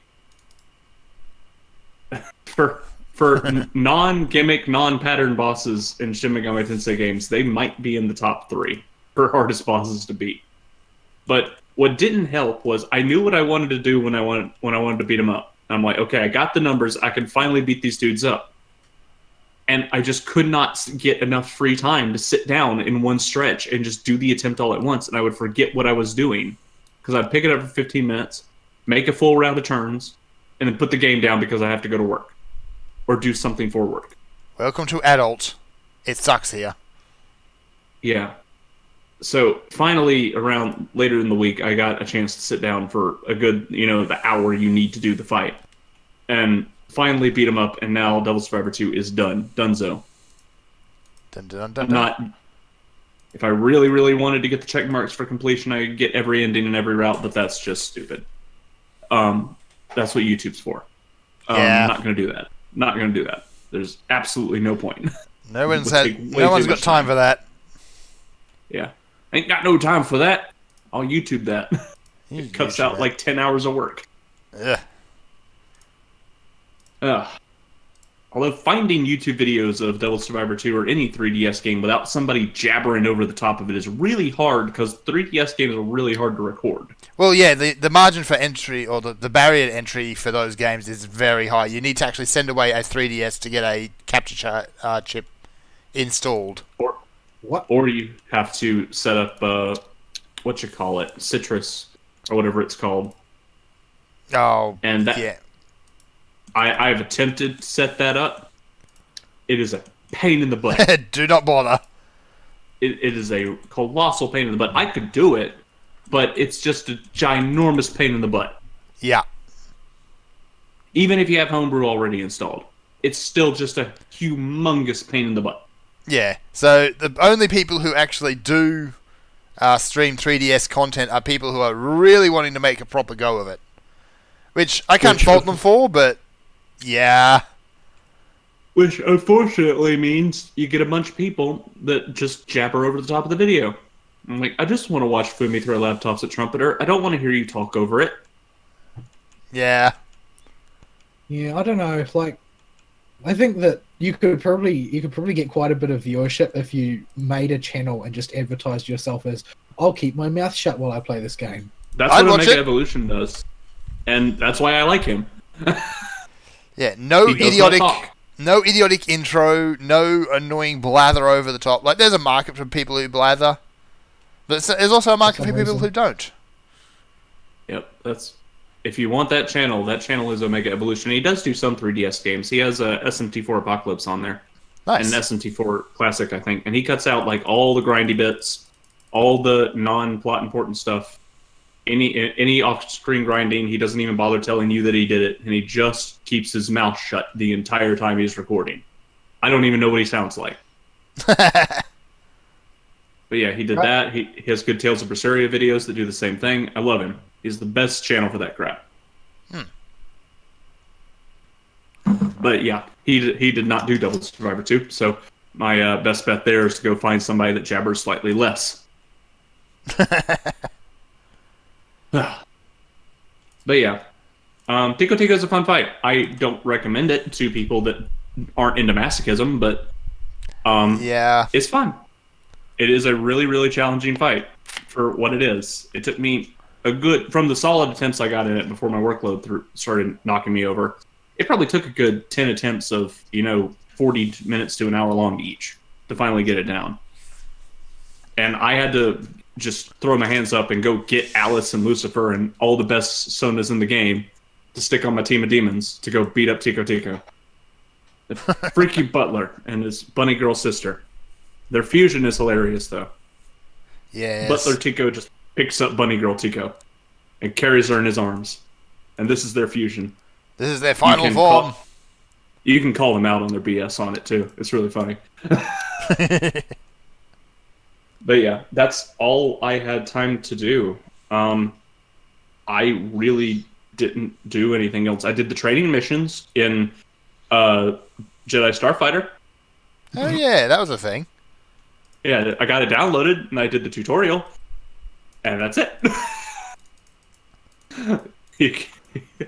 I just didn't have any time this week. I was busier than I've been in a long time this week. Are you going to come out of this phase at any point in the future? Assuming people are giving me the right dates on when stuff's going to be done, it should start to let up early next week, Monday or Tuesday. Or not next week, but the next week. Their job. Yeah, that would be lovely. But it's not looking like it's going to let up until about the 1st or the 2nd. Yeah. So this week is going to be a nightmare as well. The next week is probably going to be a bit better. But yeah. It's just, it's been a nightmare this week. Not a fan. I'm ready for this week to be over. I'm ready for next week to be over too, for that matter. Can I just fast forward through time and just skip the parts where I actually have to do work? Sadly, no. You have to suffer through them like everyone else. But yeah, don't have any Animu. Haven't read any books. Didn't even have audiobooks on. I was so stuck in work. Just fat lot of nothing. So yeah, that's it for my week. Fern, we got an email. We actually do have an email. Read it? We does has an email. So this one comes in from our good buddy Serathus as usual, because he's the only one who seems to care anymore. And he says, "Dear No Excuses. So when I started writing this email, it was early April. So there were all these hot takes on Fool's Day's shenanigans. April Fools. April Liars Day. April Liars Day. You're all terrible people." This year you it can was... lie and people are expected to find it funny instead of annoying. No, I got so mad this year at all the YouTube channels I follow that were doing, we're sorry guys, we're closing the channel. Like, this was the #1 joke they pulled across all the channels. They do that every year. It's like, it's not even funny. It's just misinformation. Yeah, and it's annoying. Stop it. Anyway. Remember when Blizzard had good ideas for this day? Back when the skies were dark and the wind was chill? But nowadays, lame-ass fake patch notes. Yeah, they made a crack at Demo Warlocks being acceptable. That hurt. They actually did throw up a bunch of exclusive mount promotions, which was essentially small animals with saddles on them. And that one wasn't so much funny as adorable. Yeah. Also sad because should I play WoW again, I would totally want a Wiener Dog mount. No. Don't play WoW again. It's not worth it. It's a trap. Stay here with us. Stay out of WoW land. But this land is full of salt and cynicism. Wait, no, I put But that the there. WoW land, yeah, WoW land is worse. Just think about that for a minute. Yeah. Anyway. WoW makes you bad people. Yeah. Meanwhile, in Russia, we have Wargaming reusing the same World of Spaceships idea from 2 years ago. Wargaming needs to realise that that is actually a good idea, by the way. Gaijin, however, made a new game mode. Silent Thunder. Frickin' submarine combat with sonar and guided torpedoes and all of that. This, of course, got the rumour mill going since the last April Fool's joke turned out to be a not-so-well-disguised beta test for modern tanks. Yeah. They totally did that for War Thunder last year. I wouldn't be surprised if you see a proper submarine mode. They fleshed it out too well for that. Submarine combat doesn't sound fun, though. It sounds slow and ponderous. Which has its place. Like, don't submarines mainly just sort of sit there waiting for something to go by? And then shoot it? Yes. It could be interesting. It looked interesting from the trailer I saw of it. Yeah. So, submarines coming to War Thunder boats. Perhaps. Otherwise, why would they have depth charges? Speaking of Russian fleet games, World of Camping Behind a Rock finally got to 1.0 after almost 10 years. So there is a chance for Star Citizen. Oh boy. The problem is not that Star Citizen is taking a long time to develop. The problem is that while it takes a long time, nothing is happening. Yeah. Yeah. So yeah, World of Tanks, I'd forgotten that was actually still in beta or alpha or whatever they were calling it, because it's been out and playable and fully promoted for so long. I'm pretty sure that it's past its maximum earning potential sort of phase at this point, though. Yeah, so this is a new market. Now they can say, hey, it's the 1.0 patch. Market it all over again. It's a totally new game, except no, it's not. You're still paying to win tanks, and you're still hiding behind a rock until half the match is over.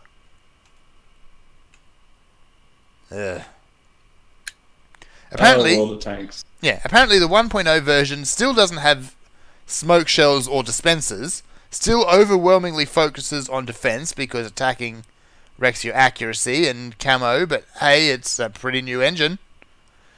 And who would have guessed? Just when World of Tanks got a brand new shiny engine, so did War Thunder. Still no boats, apart from the occasional test event for people who's put into it, like me. Shame. Yeah, just go play War Thunder. War Thunder is the better of the two. But no contest. Mind you, I still don't care much for the game, but whatever. War Thunder is a great game to play while you're wasted. To you, it's great. Yes. To the team, not so much, but to you, it's amazing. I love it. Yeah. Those games, though, do have some of the worst communities, but that's part of the course for MOBAs these days, let's face it. Anyway. Well. Yeah. Anyway. I was going to write about how nothing happened on the Doom front, but then Adventures of Square Episode 2 released. So if you want some Saturday morning... I actually saw that. Oh? Yeah, I saw it on my YouTube thing. For some reason, it's decided that it needs to tell me about Doom mod. Huh. Maybe we've received one too many emails about Doom. Yeah. Oh dear. So if you want some Saturday morning cartoon Doom with puns about geometry, one-liners, and tons of old-school FPS nostalgia and shout-outs, then I found the first secret level, and I was amazed at the amount of extra detail put into it. Most enemies have unique sprites and lines just for this level only. That actually sounds really cool. It also literally has the Temple of the Holy Cow, and one enemy attacks you shouting, "Respect my authority." All this and more for free. These Doom people are very enthusiastic about what they do. Extremely. And let's face it, a little bit insane. It sounds really cool, though, and really, really silly. Yeah, it also sounds like it'll make you feel old. I'm getting enough of that as it is already, I think.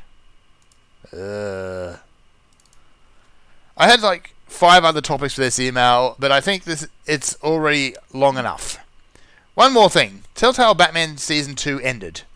It was actually pretty good. The whole identity of the sniper in Episode 1 turns out was only zoom and enhanced away from on an image Batman had all along. But the dynamic shift between John Doe and Harley and Batman really put an interesting spin on things. The last episode plays out completely different based on how Episode 4 finishes. Ladies and gentlemen, we have the first choice in a Telltale game that actually makes a difference. I don't believe you. Well, I mean, the thing with the Telltale games is that the choices that you make, they don't make you lose, and I think that people don't like. Some people don't like. You'll lose by having a flubbed button press or a quick time event or something like that, but not from actually making a decision. And then you immediately load the game in the span of like 3 seconds, and you pick up exactly where you left off. Yeah. But yeah, the story, like, the reason why you don't see big splashy changes is because you basically have to make 2 games then. Yeah. I think they did spend that money. They did to a degree with Guardians of the Galaxy. You've got a bit of a branching story where you can either side with the Collector or the the what's-in-my-faces. I forget their name now. Guardian Corps. Not the Guardian Corps, but anyway, whatever. Nova Corps. There we go. I don't think it changes anything significantly in the game, though. I need to play through it again to see properly. Yeah, the most significant choice we had before, well, probably before this one, was Tales from the Borderlands, who you stick in the robot. I actually found the changes in jokes to be rather rewarding. Like, I like the idea that you get different jokes. Yeah. It did play out rather differently for each different person you stuck in the robot. Yeah, Tales of the Borderlands was actually surprisingly great. Better than Borderlands 2. Nah. Oh boy. Where was I? Good game with terrible writing. Yeah. And then episode 5 ends with John Doe becoming the Joker no matter what you do. There we go. Knew it would happen. And then you have a huge choice at the very end of the episode, one which should make sure there's no Season 3. But we all know that they're going to hit the reset button on that. Just like they hit it on their previous season-ending choices. Walking Dead. And finally, literally everyone and their mother knows Batman's identity by this season's ending. Writing! From Serathis. So, I haven't... The thing is that canonically everybody pretty much knows Batman's identity, don't they? Well, yeah. It's just the fact is that they are often under misapprehensions about who he thinks he is. Yeah. Like, that Batman's thing that makes him different to other superheroes is that Batman does not think that he is Bruce Wayne. No. Batman thinks that he is the Batman. And Bruce Wayne basically died in that alley with his parents. He's just an act. Mm-hmm. Depends on the continuity. It does. Batman continuity and which Batman you're talking about is really hard to pin down. Yeah. There's the Batman that used his parents' death as motivation, and there's the Batman that used his parents' death to angst. Yeah. Like, there's the old meme of I'm Batman has basically become in universe now as well. Like, no matter what who's talking to, just mutter I'm Batman at some point. Well, he is. He is Batman. It's like, for clarity. Just for the sake of argument, I am Batman. Like, he is the single worst superhero about keeping his secret identity. Well, I mean, Tony Stark's not very good. Tony Stark doesn't bother. I'm about to say, Tony Stark's any second try. Yeah, that's what I'm saying. It's like, this is not a very good secret identity. Yeah, he's either out trying to make money using the identity or drum up promotion, or he's on some sort of drunken bender, depending on the continuity. In the Iron Man suit. Right, he's the alcoholic one, isn't he? Yeah. Yep. Didn't he fall back into alcoholism recently and then come back out before he got replaced by whoever came up? Oh, what's her face with the afro? Yeah. Yeah, probably. It's been a running theme with Iron Man since the beginning. Yeah. So, The first story about him and alcoholism was really good. After that, nope. Became a trope. yeah. Became a dead trope that's just got overused. So, I haven't actually played the Telltale Batman ones. I've got one of them. I think I got it out of a PS Plus pack at some point. Yeah, I think I've got one. And that's Yeah. the same method. So one of these I'll sit down and play through it. But honestly, Batman has never been my favourite superhero. DC does not do good heroes. They do good villains. DC does. That's the point of Batman, isn't it? Like, he's an inversion of a hero. He's not supposed to. He doesn't care about doing good. In fact, doing good is not what he does at all. He's basically a crappy version of the Punisher. Yeah. That's That's the angsty thing. Batman. That's the angsty Justice Batman, League yeah. cartoon. Yeah, like the Justice League cartoon version of Batman, which is the other Batman that most people know, isn't used anymore, unfortunately. The Batman that will sit on a swing next to a kid and comfort them doesn't exist in modern interpretations of the character, which is really sad because that version of Batman is really, really good, and I like that version better. But the thing is that I think that where that sort of runs into conflicts with the audience is that isn't the original Batman at all. No. The original Batman is sort of like campy. No, it's not. That was one series that exists Two now. on television. That is not the original Batman. The original Batman has more in common with the edgy new angsty one than it does with either of those incarnations. Mm-hmm. I would have to look at older Batmans to be sure.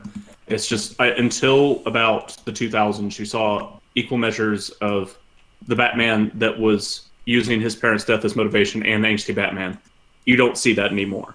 I would have to go back and actually look at the history of the comics to tell you for sure which one was there. In this sort of this world of sort of hero stables, there is no room for that because he would just be treading on somebody else's toes. Yeah. There are plenty of orthodox good heroes that have like actually interesting backstories and powers, whereas Batman doesn't have either of those. No, he doesn't. So like, the fact is, his superpower is money, yes, but in those incarnations, he never even does anything good with that. No. When do you usually see Bruce Wayne spend his money on aside from Bat gadgets? Allegedly charity galas. What that is a bunch of rich assholes getting together and talking about doing something. Yeah, it's not heroic, really. No, it's not. Not it's even sort of close. like whatever the opposite of heroic is. I'm really out on my Batman lore outside of what's happened in like the past since the Court of Owls event in 2012-ish onwards. Owls. I didn't start keeping up again until that. And I really am bad about my history with Batman pre-killing joke. A lot of people are, for that matter. Yeah, that's true. So yeah, I'd just like to have my heroes have actual flaws instead of being grumpy all the time and calling that a flaw. Anywho, so thank you very much for the email, Serathus. One of these days I will check out these Doom mods, and I know I say it every time, but yeah. Just need time for it. There's so many. There's time. There's a pile of stuff over there to play. We'll get to it. It's Sooner on the or later. Yeah, I don't know. There haven't been many that have really caught my attention. Yeah, a lot of them seem kind of trivial, but yeah, I did play the Toho one. Oh, good grief! Why?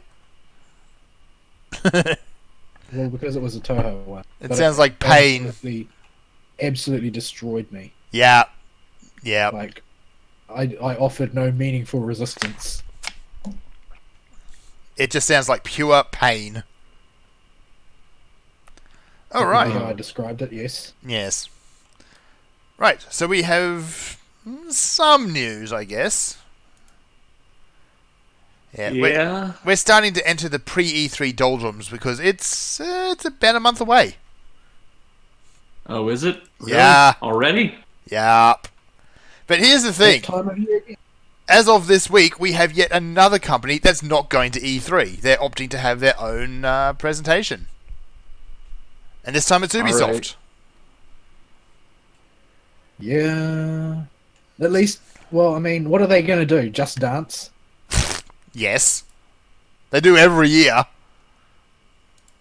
And it never stops being cringy. Are there people playing that game? Like, is that a thing? It's got a following. Does it, though? Like, do you know anybody?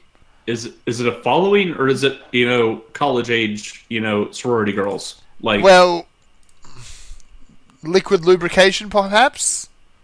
Like, every time I walked past the Just Dance machine at PAX, there was always someone on it. And Yeah, let's that's face it, some of them because shouldn't have been. yeah. Yeah. Except for the Okay, guy in the that's- full wizard regalia. That was awesome. Well, I mean, if you have a wizard do it, it's definitely going to get better. Damn right. Oh, dearie me. So what are they going to do? They're probably going to get up and talk about the next Assassin's Creed, the next whatever racing game they're going to make. With a car on stage. No, that's Forza. That's Microsoft. Oh, right. It's going to be some sort of like weird director who's everything he says sounds kind of strange. He's not sober, and he's like dressed up like he's from the Victorian era or something like that. Like, That would be an improvement. they- and the thing is Aisha And Aisha Taylor. Oh right, yeah, that woman. Yeah. I'm so sick of her. Like, she wasn't funny the first time. They Yeah. need to learn that lesson. I think she's Never kind of been funny. I think she's kind of learned that. She's just there for the paycheck, I think.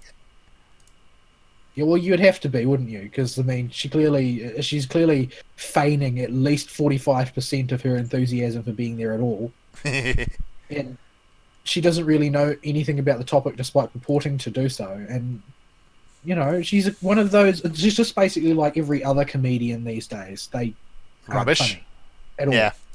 Like all they do is virtue signal about how much they hate Donald Trump. Like that's about the only weapon in their arsenal. Have you looked at Netflix lately for the comedy? It's Don't all that. do that. Do not Don't do that. That's a terrible idea. Don't do that. Yeah. I'll take your word for it. I have no interest in becoming involved in that scenario. Go watch Gabrielle Iglesias and Dan Harnham. Jeff Dunham. That's it. The rest is No, you'll avoid. I would say dodge Jeff Dunham too. He's not that funny. Yeah, but at least he doesn't virtue signal. It's more self-depreciation for him. The thing is that nobody laughs at those jokes. No. Nobody laughs. Period. It's not funny. It's not even funny to people who hate Donald Trump, because people who hate Donald Trump are so hysterical and hyperventilating about him, they can't actually find anything involving him funny. Mm-hmm. So, yeah, it's generally speaking, those jokes not only aren't funny but can't be funny because they don't contain humor. Like they contain do ho ho. This guy's a retard. Do ho ho. Yeah, It's I don't not know actually a exactly joke. who they're for. Yeah, I don't understand the logic. It doesn't make any sense to me. Yeah. But, And they've yeah. replaced the entire profession of comedian with like bottom tier political commentary. Yeah. But these bottom tier political commentators are the number one thing that will be quoted to you as a source if you disagree with anybody on anything political. Oh, please no. True. Yeah, I It's know true. it's true, but please don't. True fact. There are no lies here. I wish it was lies. I would rather lies. Lies are more comfortable. I don't know. Comedy's dead for now. I'm sure some comedian will come along who isn't completely terrible at some point. There's And a who couple doesn't YouTube get burned at the amateurs- stake. Yeah, there's a couple YouTube amateurs that are pretty good. Some of the gaming dudes have gone into stand-up. They're pretty okay. Yeah. Sunburned Albino's all right. Yeah, there's a handful of them out there. Alright, They're not very popular, but they do exist. What are You we just have talking- to really hunt for them. what are we talking Ubisoft about? and how Oh, right, they're going to yeah. totally tell us about games that they're going to release, except they're not going to be finished because they're Ubisoft. Yeah, so they're doing their presser the day before E3. And yeah, it's just going to be, here is Assassin's Creed again. Here is probably Far Cry DLC. Here is, I don't know, I'm going to be optimistic and say Trackmania. Probably Trials, actually. They're about due for one of them. Yeah. Yeah. I don't want Trials made by current Ubisoft, though. No. I didn't like Trials Fusion made by Ubisoft in 2012. I'd like for them to actually come out and say, here's Rayman, and here's a new one, not Legends re-released again.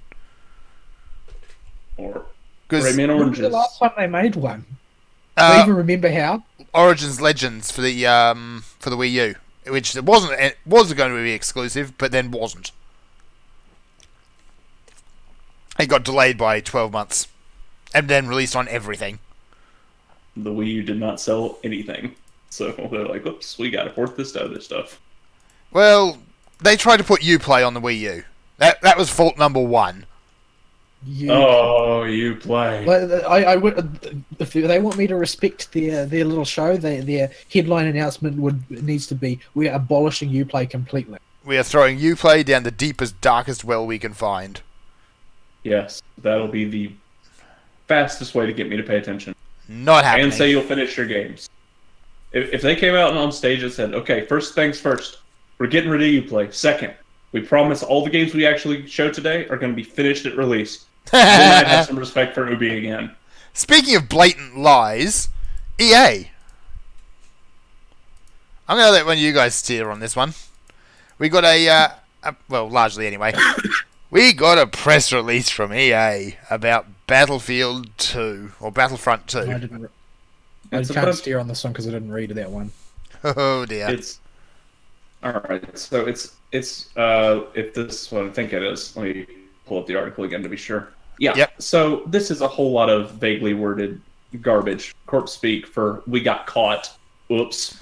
Yeah, this is not we're sorry, this is we got caught with our hand in the cookie jar. Yeah, it's a whole lot of vaguely worded stuff like, we have taken significant steps as a company to review and understand the mechanics around monetization, loot boxes, and other things in games before they go to market. That doesn't mean anything. No, That's it does not a not. promise. That is not a corporate stance. There's nothing even to fact. backpedal on with this. This is just buzz mouthing. Like you're just going. That would mean the exact same. Oh dear. I'm going to read this quote out. It's clear to us that players see the company differently than we do, and that in that situation, as a member of the executive team, as the guy who runs all of the studios, I have to take that seriously. Like, what he's talking around is the fact that the average gamer thinks that EA is like a division of hell. Yeah. Like they work for Satan. Like, They are literally that's how people Satan. view EA. Yeah. Like, that's the sort of thing that you really ought to appreciate if you work for them.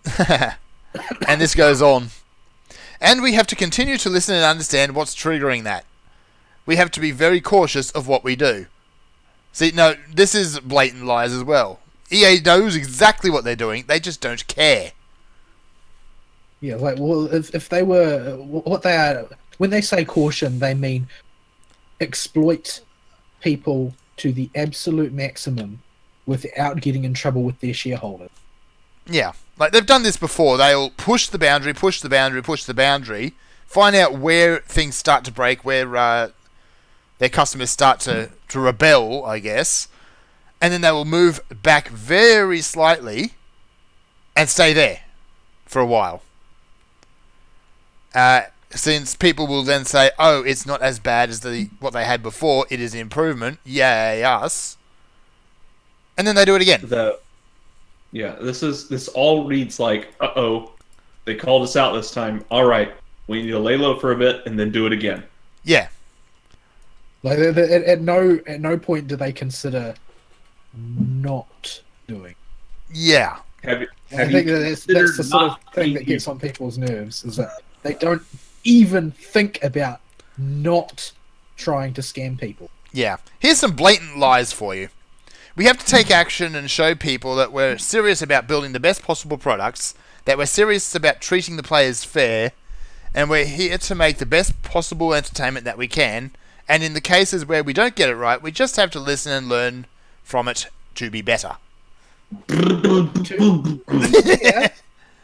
be fair, for particularized definitions of those terms, they could be speaking God's honest truth. For particularized definitions, like the best product is the one which maximizes exploitation of the customer base, for instance. Yes, the best product for whom exactly? Yeah, they didn't say anything about it being the best product for the people buying it. No. I mean, it could be a fair product for all the players compared to their last product. Not hard. They don't really need to be either. No. I mean, people still buy that crap. All they need to do is make sure that the number of people offended is not so great as to impact their bottom line too much. Yeah. So, Yeah. we've got E3 coming up very soon. That's their chance for EA to put their money where their mouth is. Like, all this corporate blather in the world isn't going to convince anyone. They need to, if they're serious about turning around and, actually caring about their customers, they need to show it. They need to do it with actions. And they need to do it over an extended period, not just, let's do it once, and then go back to your old ways. The problem is they might not have to. They might be able to get away with this. Well, they have been in the past. They have. Like this. There's nothing to show here that says, yeah, we've actually learned from our mistake this time. We're not going to be on our company policy to be the lowest rated company in America again. Yeah. Like, I think they won again last year. Even before the Battlefront stuff, I think they were the worst company in America. I think they've gotten it 3 times, but I'll have to have a look. They always have, like, both of themselves and a cadre of their proxies in the media always come out saying, this shows that the public have a completely distorted sort of system of values regarding business and so on and so forth. But what they don't seem to quite be comprehending here is that what those polls say is not who is the worst business. What they're saying is which business has blithely courted the most open hatred from their own customers of any business. Like, there's companies out there that actively drive people out of their homes. EA is hardly bad compared to them, but yeah. But the thing is that they have actively stood and offended their customers, the people who they're providing the product for. Like, I mean, the company that drives people out of their homes, they don't work for the people they're driving out of their homes. They work for somebody else. Yeah. EA works for the people that they offend. Mm-hmm. Here we are. That's why they keep winning. Yeah, or winning in quotes. They have won it in 2012, 2013, and 2017. Yep. They're bad at their jobs. I mean, evidently their shareholders think that they're good at their jobs, and for a particularized value of good, maybe they really are. But I'm not too keen on those particulars. No. It says something when you're rated lower than American ISPs. Could be worse. It could be an Australian ISP. It could be, but I don't think these polls include y'all stuff. No, they do not. But yeah, if you're rated lower than our ISP, something's wrong with you if you're lower than AT&T. Yeah. AT&T is so bad they're even a meme over here. On the other side of the world. I did everything we could not to be on a piece of property with the AT&T line, and I was very happy I did. As rocky as my internet is, I'm glad it's not AT&T. All right. So what's the next bit of news? Do we have another thing? Yeah, we got a few things. We'll do this because we've been covering the fitting games, punching games.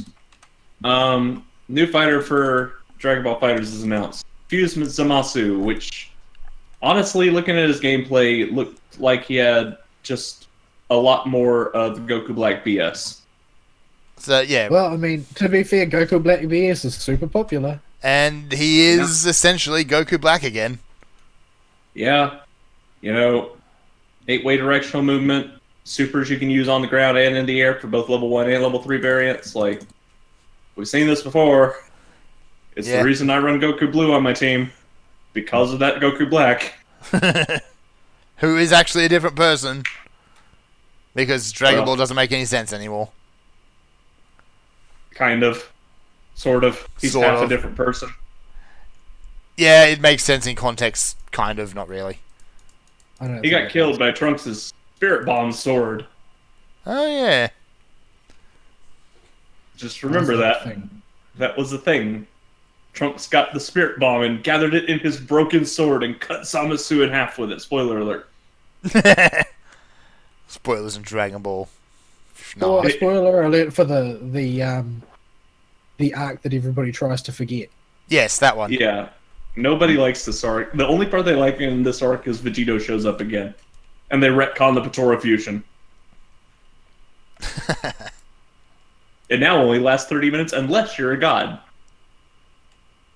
Okay. So yeah. So who's going to suddenly turn up and be miraculously a god all of a sudden? Aside from That's Goku. okay. That's okay. They use that to play up the merchandising and make the two female Saiyans do the Factorio fusion dance into the Super Berserker Saiyan legendary thing in the Tournament of Power. I didn't watch that episode. I just saw the recap. Oh dear. It looked really bad. But I want to play Yeah. Dragon Ball Fusions again. yeah, That game was actually fun. that game looked really like Silly. I already played marbles as a kid. I got my fill of marbles as a kid. Yeah, yeah. That's essentially what Dragon Ball Fusions was, is you're playing marbles with Dragon Ball characters. Man, there are kids now who probably think that's an original idea for a game mechanic and don't realize they're just playing marbles. Yeah. I never played marbles. To be fair, it is a lot of fun, that game. It is extremely silly, though. Well, marbles is a lot of fun too, but It's even though also- it's old. It's also I rather don't even silly. know how to play marbles. I don't know, you go into a Don't- schoolyard, you make up whatever rules you can think of off the top of your head that will enable you to steal somebody else's marbles. You and your friend put your marbles you want to bet in a circle, and you take turns flicking your marble you use to flick at the other marbles at the pile of marbles, and whichever marbles you knock out, you get. That's supposed to be how it works.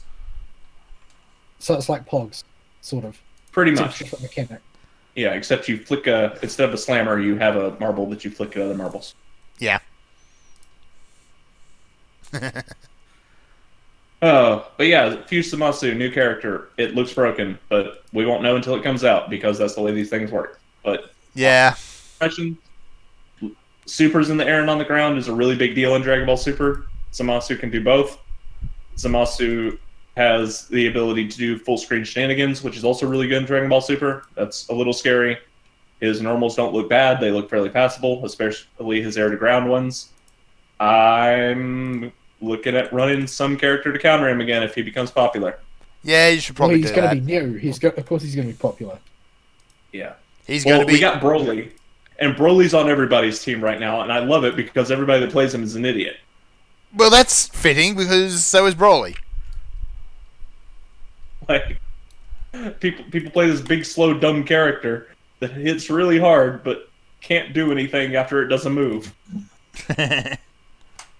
Like, okay, my little Gohan's just gonna beat you up now. Yeah. Well, actually, it's Big Gohan. It's Adult Gohan because Kid Gohan sucks and that came bad. Broly is such a terrible character. Oh, but yeah, you can tell you're gonna get a free win when you see a Broly on the other team. He is like the gimme character right now. It's just like free win. Is I don't it? care what that number next to that guy's name says. This is a free win. Is there anyone who's actually good with Broly? I don't know. I haven't followed the competitive scene for a while. Oh dear. It's been changing a lot, though. The competitive scene for Dragon Ball FighterZ is actually really dynamic. Nice. Aside from Android 18, because of her mix-up potential with having a Persona type character in a game that doesn't have other Persona type characters with Android 17, everybody else switches out pretty regularly. The teams are pretty varied in who everybody uses. Pretty much over 3/4 of the roster gets representation in high-level play. Nice. That's a lot better than most games. Yeah, even Krillin, who's a short-limbed character, gets some rep on some teams. He's also but all the Krillin. other all the other, God. but the other short-limbed characters don't do so hot. The only ones that are really bad are like Teen Gohan, whose limbs are just too short and his normal's too bad to do anything. Yeah. More to the point, are there any Yamcha mains? Yes, Yamcha's really, really good. Lies. He's still Yamcha. Yamcha Well, is I mean, everybody's incredibly powers good. are pressed down to Yamcha's level, so... He's only good because Yamcha, everybody else got nerfed. when the global power suppression wave happens, Yamcha is still sort of conscious when you find him because he didn't have to get suppressed that much. Does he realize what this means about himself? Yes, he does. That he's just crap. Is a very sad realization for him. What does he do in Super anyway? Like, does he appear at all? Or is Probably he dies. fallen off the face of the He earth? apparently has like one episode, like a baseball episode, where he is just the MVP and gets redeemed entirely, but I haven't seen it yet. Right. Well, that's the baseball episodes. I like baseball episodes, generally speaking. Though. Like, I like the one in Haruhi. I like the one in Samurai Champloo especially. I thought that one was excellent. The only one that comes to mind is the Haruhi one. And the Angel Beats one. It's a baseball episode in every show now, I think about it, when I really start thinking about it. It's almost like the beach episode or the hot spring episode. And they're becoming mandatory? It's one of the X episodes that will be obligatory in every show, where every show must have an X episode. Mm-hmm. The baseball episode is one of them. It can fill that X slot. Yeah, the gimmicky off-plot episode. Yeah.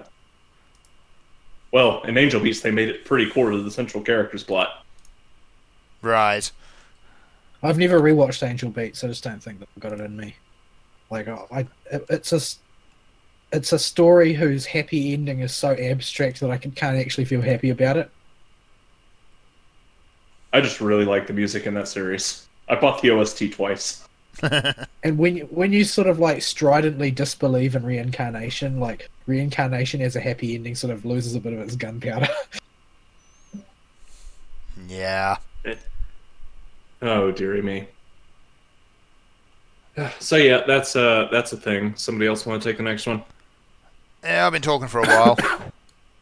Well, the only thing really left here is Night Trap. Let's do the one that I like, because Night Trap is horrible. Night Trap is just awful. So I linked this in show chat with the tagline, "This is the dumbest bleep I can imagine." Mm-hmm. So basically, there's this these developers who developed a game called Everspace, which I haven't played.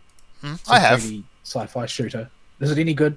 It's okay. If you're into that sort of thing, it's sort of a roguelite space shooter. It plays like a faster-paced freelancer, I guess, in terms of combat.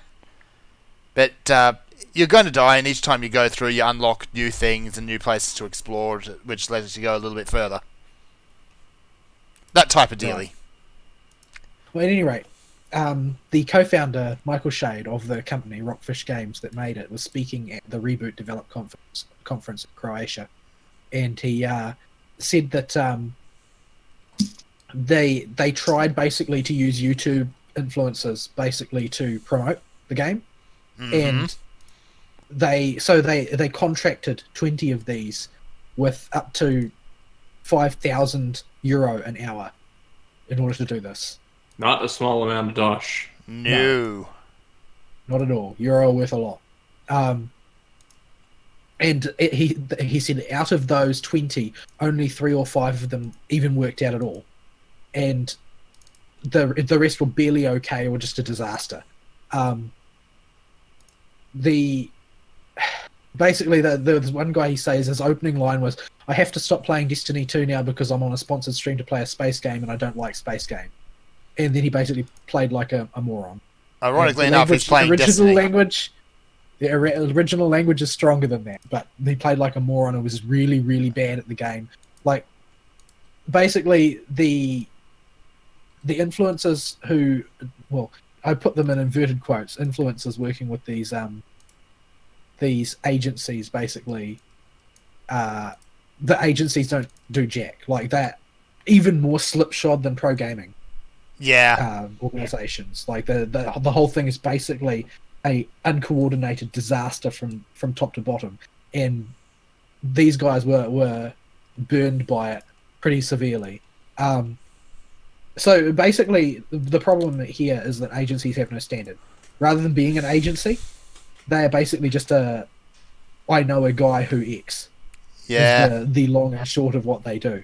So it seems that basically what these people were expecting is that they go to an agency and the agency would find a professional who would do a professional job of showcasing the game. And what they got was some random overpaid man-child who didn't care about their job, did no research beforehand, did not concern himself with how he presented the product, jerked his way through it for the minimum mandatory time, and then went back to doing what he was doing. Mm-hmm. So basically, this is games streaming as a marketing device, and it is basically in the same sort of place that pro gaming was, a few years ago, where there is zero credibility, zero organization, and nobody is going to want a bar of it unless they can buck the trend and clean up their act. Yeah. So I don't know. Like, I've never had a high opinion of streaming in any context. Like the whole kit and caboodle seems very suspicious to me. Like, I can't help but see them in general terms as sort of like the games industry's bottom feeders. Like they get whatever scraps tumble to them, and they don't produce anything on their own. Yeah, so it's sort of hard to credit them as being useful or in any way. Like, I don't know. Do people watch these people? Yes. Watch them? From what I understand, the younger demographic especially watches them, which baffles me because I don't understand this concept of watching somebody vidya just to watch a dude vidya. Like, I can understand some of the streamers that put on a show or do comedy bits or do sketches. That I could understand regardless of quality. But just streaming, I don't get it. I don't know why people would watch somebody that just streams. Well, a lot of it is basically softcore porn when female gamers are involved. Yes. I don't know if they ever put their foot down about it, but remember the debacle about quote unquote exercise streams? I vaguely remember that. Basically, it was what girl gamers did to make money. Oh yeah, is that they would basically do a stream of them doing yoga on camera or whatever while scantily clad and call it, oh well, it wasn't like I was using the gaming stream in order to basically sell myself or anything. Oh no, it just happened that my camera was on and I was doing my daily exercises. Yeah. Never mind that that's where the bulk of my donations come from, and then it's basically whoring myself out online. Nope. But yeah, but basically, I don't have a high opinion of that whole business in general. And what they are showing here is that even the ones which purport to be professional are not even. Yeah. They don't care enough about what they're doing to do a decent job. And what happens when you do that? It ensures that nobody will ever take you seriously. That's what you're getting there. They are dead-ending their business so long as they act this way. It's the same with professional gaming, right? Like, the reason why professional gaming has such little credibility is because they haven't done anything to improve their credibility. And when people see low credibility stuff enough times, then, well, I mean, they're just going to assume that's how it always is. Mm-hmm. Yeah, the more times you screw up, the harder it will be to pull back from that. Yeah, streamers are... it's hard to call with streamers because they appeal to such a young demographic. The people that do it are incredibly young and experienced amateurs, and the people that watch them don't know any better. To be quite frank, they're idiots. I think this is the thing that makes it so the hardest for me to process this data, is that I don't know anybody who actually watches these things as a form of entertainment, and the bulk of people that do are so young relative to me that they're basically alien. Yeah. I have a window through a younger cousin who's into video games, and his world of video games is nothing like the one we grew up in. You know, from what I've like heard from people, from like bloggers who are like gamer dads and that sort of thing, like it's basically Minecraft and Five Nights at Freddy's, and that's it. That's gaming. Yeah, these kids get really attached to this YouTube sensationalism, like streamer crap, where one dude they like will cover a video game a lot, and that'll become their attached to game. And it has no bearing on the merit of the game itself. The game can be about nothing, and as long as their YouTuber attaches to it, that's their video game. It is completely alien and different to what we think of as video gaming.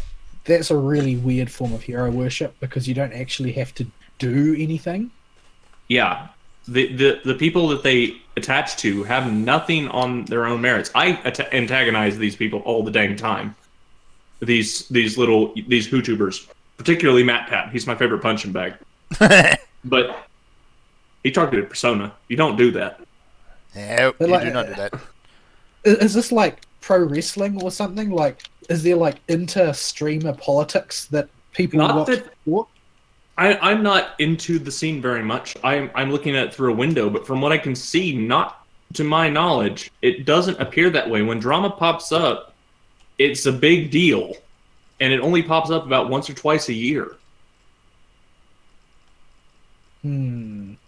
Like, these people all seem to be like pseudo-networked with each other. And what you wind up with because of this pseudo-networking between each other is they all wind up covering the exact same game. So whatever they cover becomes popular with the young demographic. Like, that's the thing. Like, I've always assumed, and this assumption holds for a number of things, but evidently not. You got really loud. Wow. I had to. That was because I'd moved because my audio cable started coming unplugged, and things started sounding really strange. And I needed to correct it ASAP because I was going to go mad. The thing that seems strange to me, because what normally applies is that people become attached to hero characters when there is conflict, when there is like someone for them to bounce off of.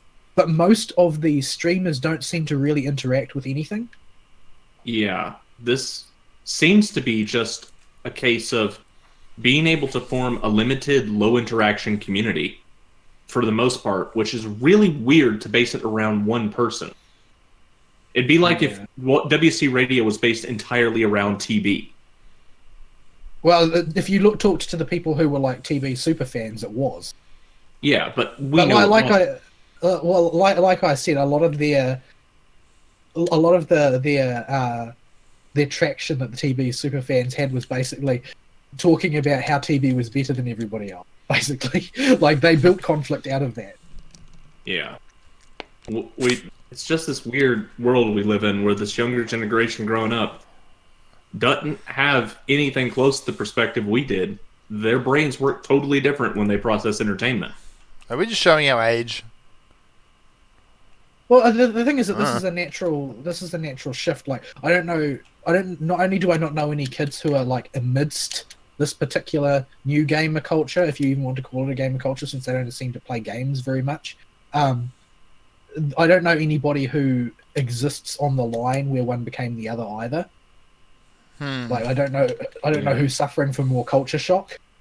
Like, I don't know. It's the whole concept is very bizarre and alien to me. I don't really know how to process it, because the idea that you could pay one of these schmucks a big chunk of euros and actually expect that to have some benefit to your product just seems bizarre, because most of them are schmucks. It seems bizarre, but yeah. But you look at their numbers, and it makes sense on paper. Like, you look at the numbers these guys get, and you're like, this makes total sense. Yeah. Like, I guess, most people who aren't into it, they will have, like, heard of PewDiePie, let's say. And not everybody is PewDiePie, but PewDiePie is a large sort of figure under which there's plenty of room for miniature PewDiePies. Which is annoying, because his content is completely unwatchable. Yeah, that's going to draw some souls out. He's certainly a bit on the vapid side, yeah. But he sort of earned the right to be as vapid as he wants. It's earned him a lot of money, I suppose. Yeah. But yeah, I don't know. I can't make head or tail of it personally. The whole concept seems very, very strange. Like, what what in the experience of these people at this developer Fish thought that these people had like a trace of professionalism that would allow them to do a decent job of this. Like there's no reason to think that is true. That's the thing. This all stems from it's not well it's partially on the fault of the guys shelling out the money for the scrap, because they did not have knowledge of what medium they were going to be advertising on. Well, it sounds to me like they were sold a bill of goods by the agency. There was an agency which promised them that they could do this job, and that, yes, don't worry, this whole concept is sound and intact, and it's a thing people do now. And it turned out that, that's not. They're a slipshod organization who really doesn't have a clue what they're doing. And these agencies, these agencies are often just collaborations of these same streamers that act as promotional dudes for each other. Yeah, well, I don't know specifically what the case was here, but yeah, the reason that their marketing works is because it's organic, right? People, like, when you get these kids attaching to these streamers and their preferred games, like, at no point does the streamer and the audience get attached to a game that is a paid advertisement. Like, that never happens, ever. I can never recall it ever happening. Not back in like the earliest days, where there was actually some sort of integrity amongst some of these people, because nobody had enough money to not have integrity. Like, the integrity having a price tag is a corruption, a form of corruption, but when the price tag is 0 for everybody, there tends to be very little corruption. That's what it once was. So yeah, I don't see even back then anybody really sticking to it. Like, you see people who do showcase content as reviewers, right, without being paid. Mm-hmm. Let's say that World of Warcraft guy, what's his name, Preach. Like, he does a pile of miscellaneous games, sort of like reviews and previews and that sort of thing, like whatever he's interested in playing. But he doesn't stick to any of them. He doesn't make any of them his thing and do them regularly on his channel. He plays them the way any normal gamer plays a game, which is to, play it until he feels he's done with it and then go back to his mainstay, which in his case is World of Warcraft. And that's pretty much the way I expect most of these people would, in their natural environment, operate. So there's no real incentive for them to do a good job, because it's not going to pay off for them long term. They don't have the professionalism to look at their role as a marketing agent as something with a future, because they're not professional. They don't think about the future. Yeah, the only way this type of marketing is really successful is when it targets specifically YouTubers that do not stream, but instead do like exclusively review type content, and they target a bunch of the popular ones at the same time and have them all review the same game. Like Dead Space 3 did this, and it's rather the problem here is audience, right? Because it very rarely works.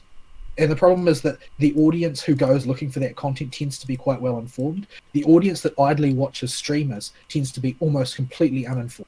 And that lack of information is the sort of thing that, ideally a marketing exec wants to repair. They want to introduce information that was otherwise not there before. But yeah, I think that these streamers, because of all of that, these streamers are a bad vehicle to market. Because yes, it's true that they have an uninformed and highly impressionable audience, but that audience is not going to end up playing their game because the streamer won't play their game. Because the streamer already has a game he wants to play and knows that that particular killer app is killer app for his people.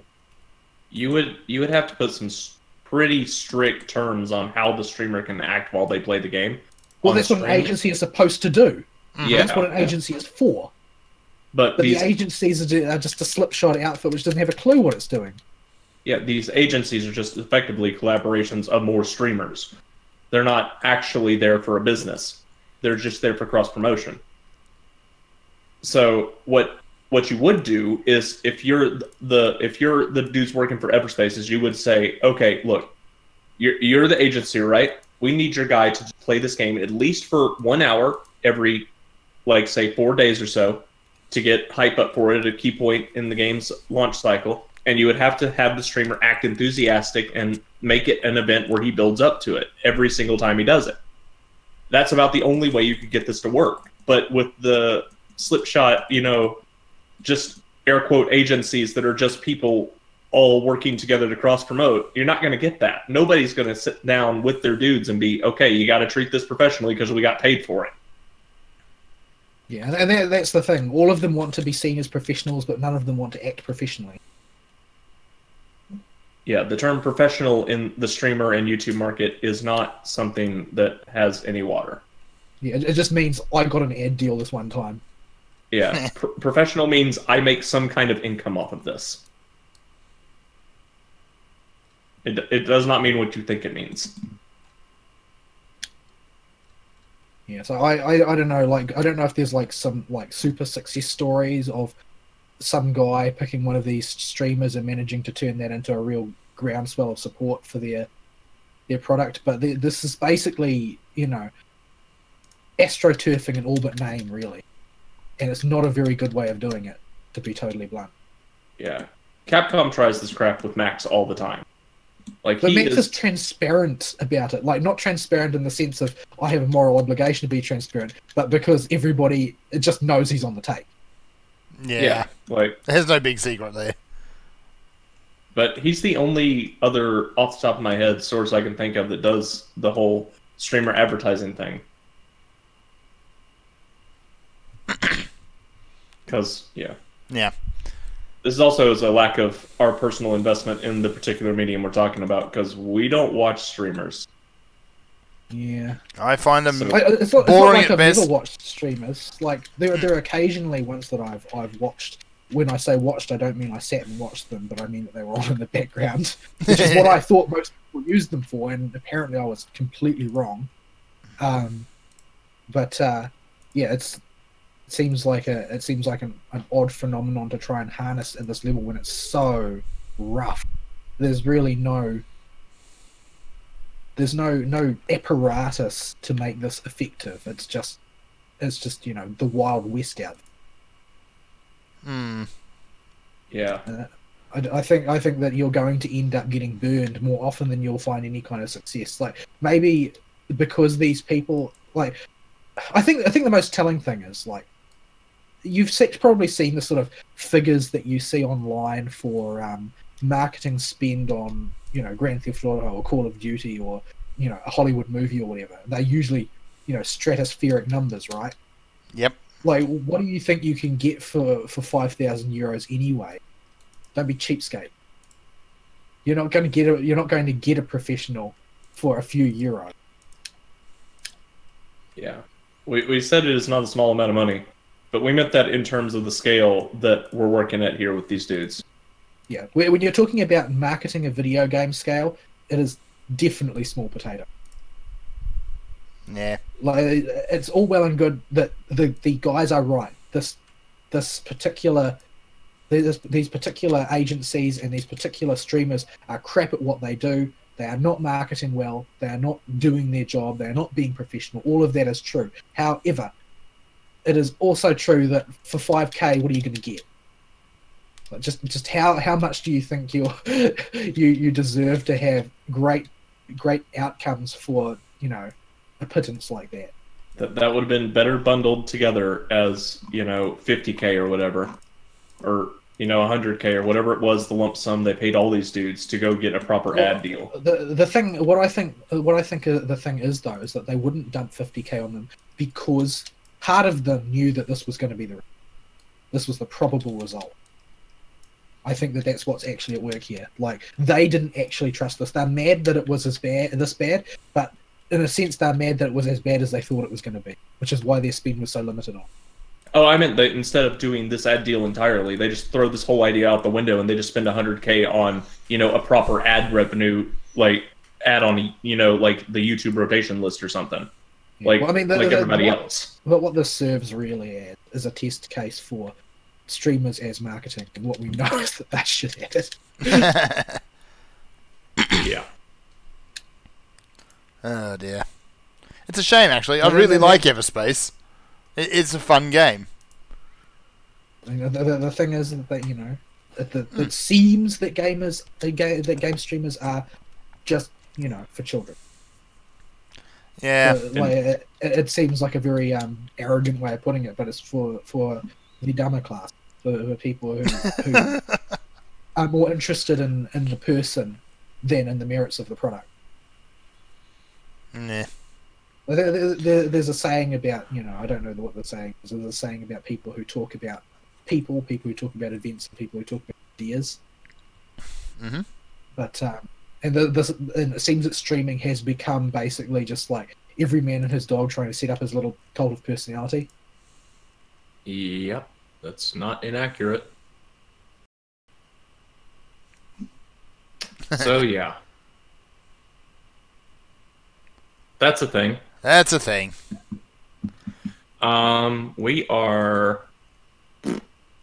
We're at almost 3 hours. We're overtime as usual, so that's nothing new. We're at our usual overtime. Oh, does that make any sense? You cut out to me, so no. You cut out to me as well, so I have no idea what you're saying. Oh, sorry, the stream hiccuped as well. I seem to have had a massive lag spike at there. That's okay, I got green lights again. Something horrible just happened. Did we lose anything? Nope. I don't think so. Okay. Oh. Alright. We have another article that basically says Night Trap's getting a sequel. Not a sequel, it's a relaunch, but why? Night Trap it's awful. It's everything wrong with FMV. Universally hated. It's like doing a re-release of Daikatana. Oh, wait. It's that FMV game that holds the unique position of where all the moral guardians cried about it, and the gamers were like, yeah, but it's still terrible. Like the gamers didn't know what the moral guardians were talking about because none of them had played it. It was awful. Nobody cared. Every review of it said that it was awful. There's nobody contended that it had any redeeming features of any kind. Yeah, like at least with that Goosebumps game with Jeff Goldblum and a bunch of other big name actors in it, nobody took that seriously. Everyone was just hamming it up to the nines. Like the woman who did the ride, what was it, the park guide character. I swear she was foaming at the mouth for half of it. I thought she was really great. She was excellent, but she was the largest ham. It was glorious. I'm moderately sure she was not even slightly sober. Oh yeah, probably not. It's that same goes, I suppose, for the FMV sequences in Command and Conquer. Like everybody was hamming it up, and then they added George Takei on top of it. Night Trap was not ham; it was just bad. Bad acting. Yep. It wasn't so bad. It's good. Just disappointing. Yeah. No. Jeff Goldblum being extremely creepy and chewing on the walls. Can we have Commander Kane back? I want Kane. Yeah, people do want Kane back. Thankfully, nobody wants pedophile Dracula back. No, we don't. I would take Kane though, but unfortunately that means EA making another Command & Conquer game, and look how well that turned out last time. We don't talk about Command & Conquer 4. That game didn't happen. I don't know what you're talking about. I don't know what you're talking about either. There is no Command & Conquer 4. No, it ended at Tiberium Wars. Yeah. Which one was the what's it called? Wasn't there like a mobile one or something like that? Maybe. I don't know if it's talking about it. If it's EA and mobile market, then it's some sort of extremely diabolical money mill. So we probably ignored it. Man, now you're making me feel bad. Red Alert 2 filled in the StarCraft bubble in my life until I got StarCraft. I loved Red Alert 2. Red Alert 2 was great. So was 3. I love that game. All the Red Alert games are good. Yeah. They don't have Kane, but they're so good. No, they don't have Kane. But you had what was it? Who played the leader of the Allied forces now? Who did that? I keep thinking Stephen Fry, but that's extremely wrong. It's Soviet bears in it. It did bears have were a unit. parachute bears were a unit. Parabears were a unit in that game. And then 3 happened, and you had Tesla Parabears. It was amazing. It was excellent. Oh dear. But yeah, that franchise is dead. We are sad. R.I.P. Command & Conquer. You were ham, and you were lovely. Did you just blow a kiss to Command & Conquer? I did not. I actually took a drink to Command & Conquer. This is not what it sounded like. That's because there's a big lump of ice in this bottle, so it's clunking around, and it just clunked in the microphone. I think you're just trying to cover the fact you blew a kiss to Command & Conquer. I'm not going to confirm or deny it. I was never so attached to it as other people. I liked Generals, though. I thought it was funny. Generals was excellent. That was a good game, Can you too. imagine that game being released today, though? With the political correctness moment? Wouldn't happen. I'm quite glad the Command & Conquer is actually on hiatus until this dies down a bit. We could bring it back later. Can we? Who owns the rights to it now? EA. I think... I thought it was like stuck in some limbo between EA and another company. At least the spin-offs were. The spin-offs probably are, but I think the core series is still in the hands of EA. Or Tentacles. Claws. Yeah. Yeah. Blah. Blah. So yeah, Night Trap. It was awful. Why? Why are they doing this? It's got vampires this time. Or did it have vampires before? I think it had vampires before. Nobody played it. Nobody cared. It was that bad. Yeah. Yeah, this will be a YouTube darling, but I don't care. Yeah, but it'll be like people doing reaction videos and stuff. Yeah. Yeah. Like, What was the only thing that is lower brow than streaming? What was the whole thing that Moral Guardians got bent about? A scene where some girls were in a slumber party dancing around in the underpants singing. A really terrible theme song, by the way. It wasn't even in their underpants. It was like nightgowns. Yeah. It was about as conservative as you possibly could get in terms of sleepwear. Like, have you never been to a slumber party before?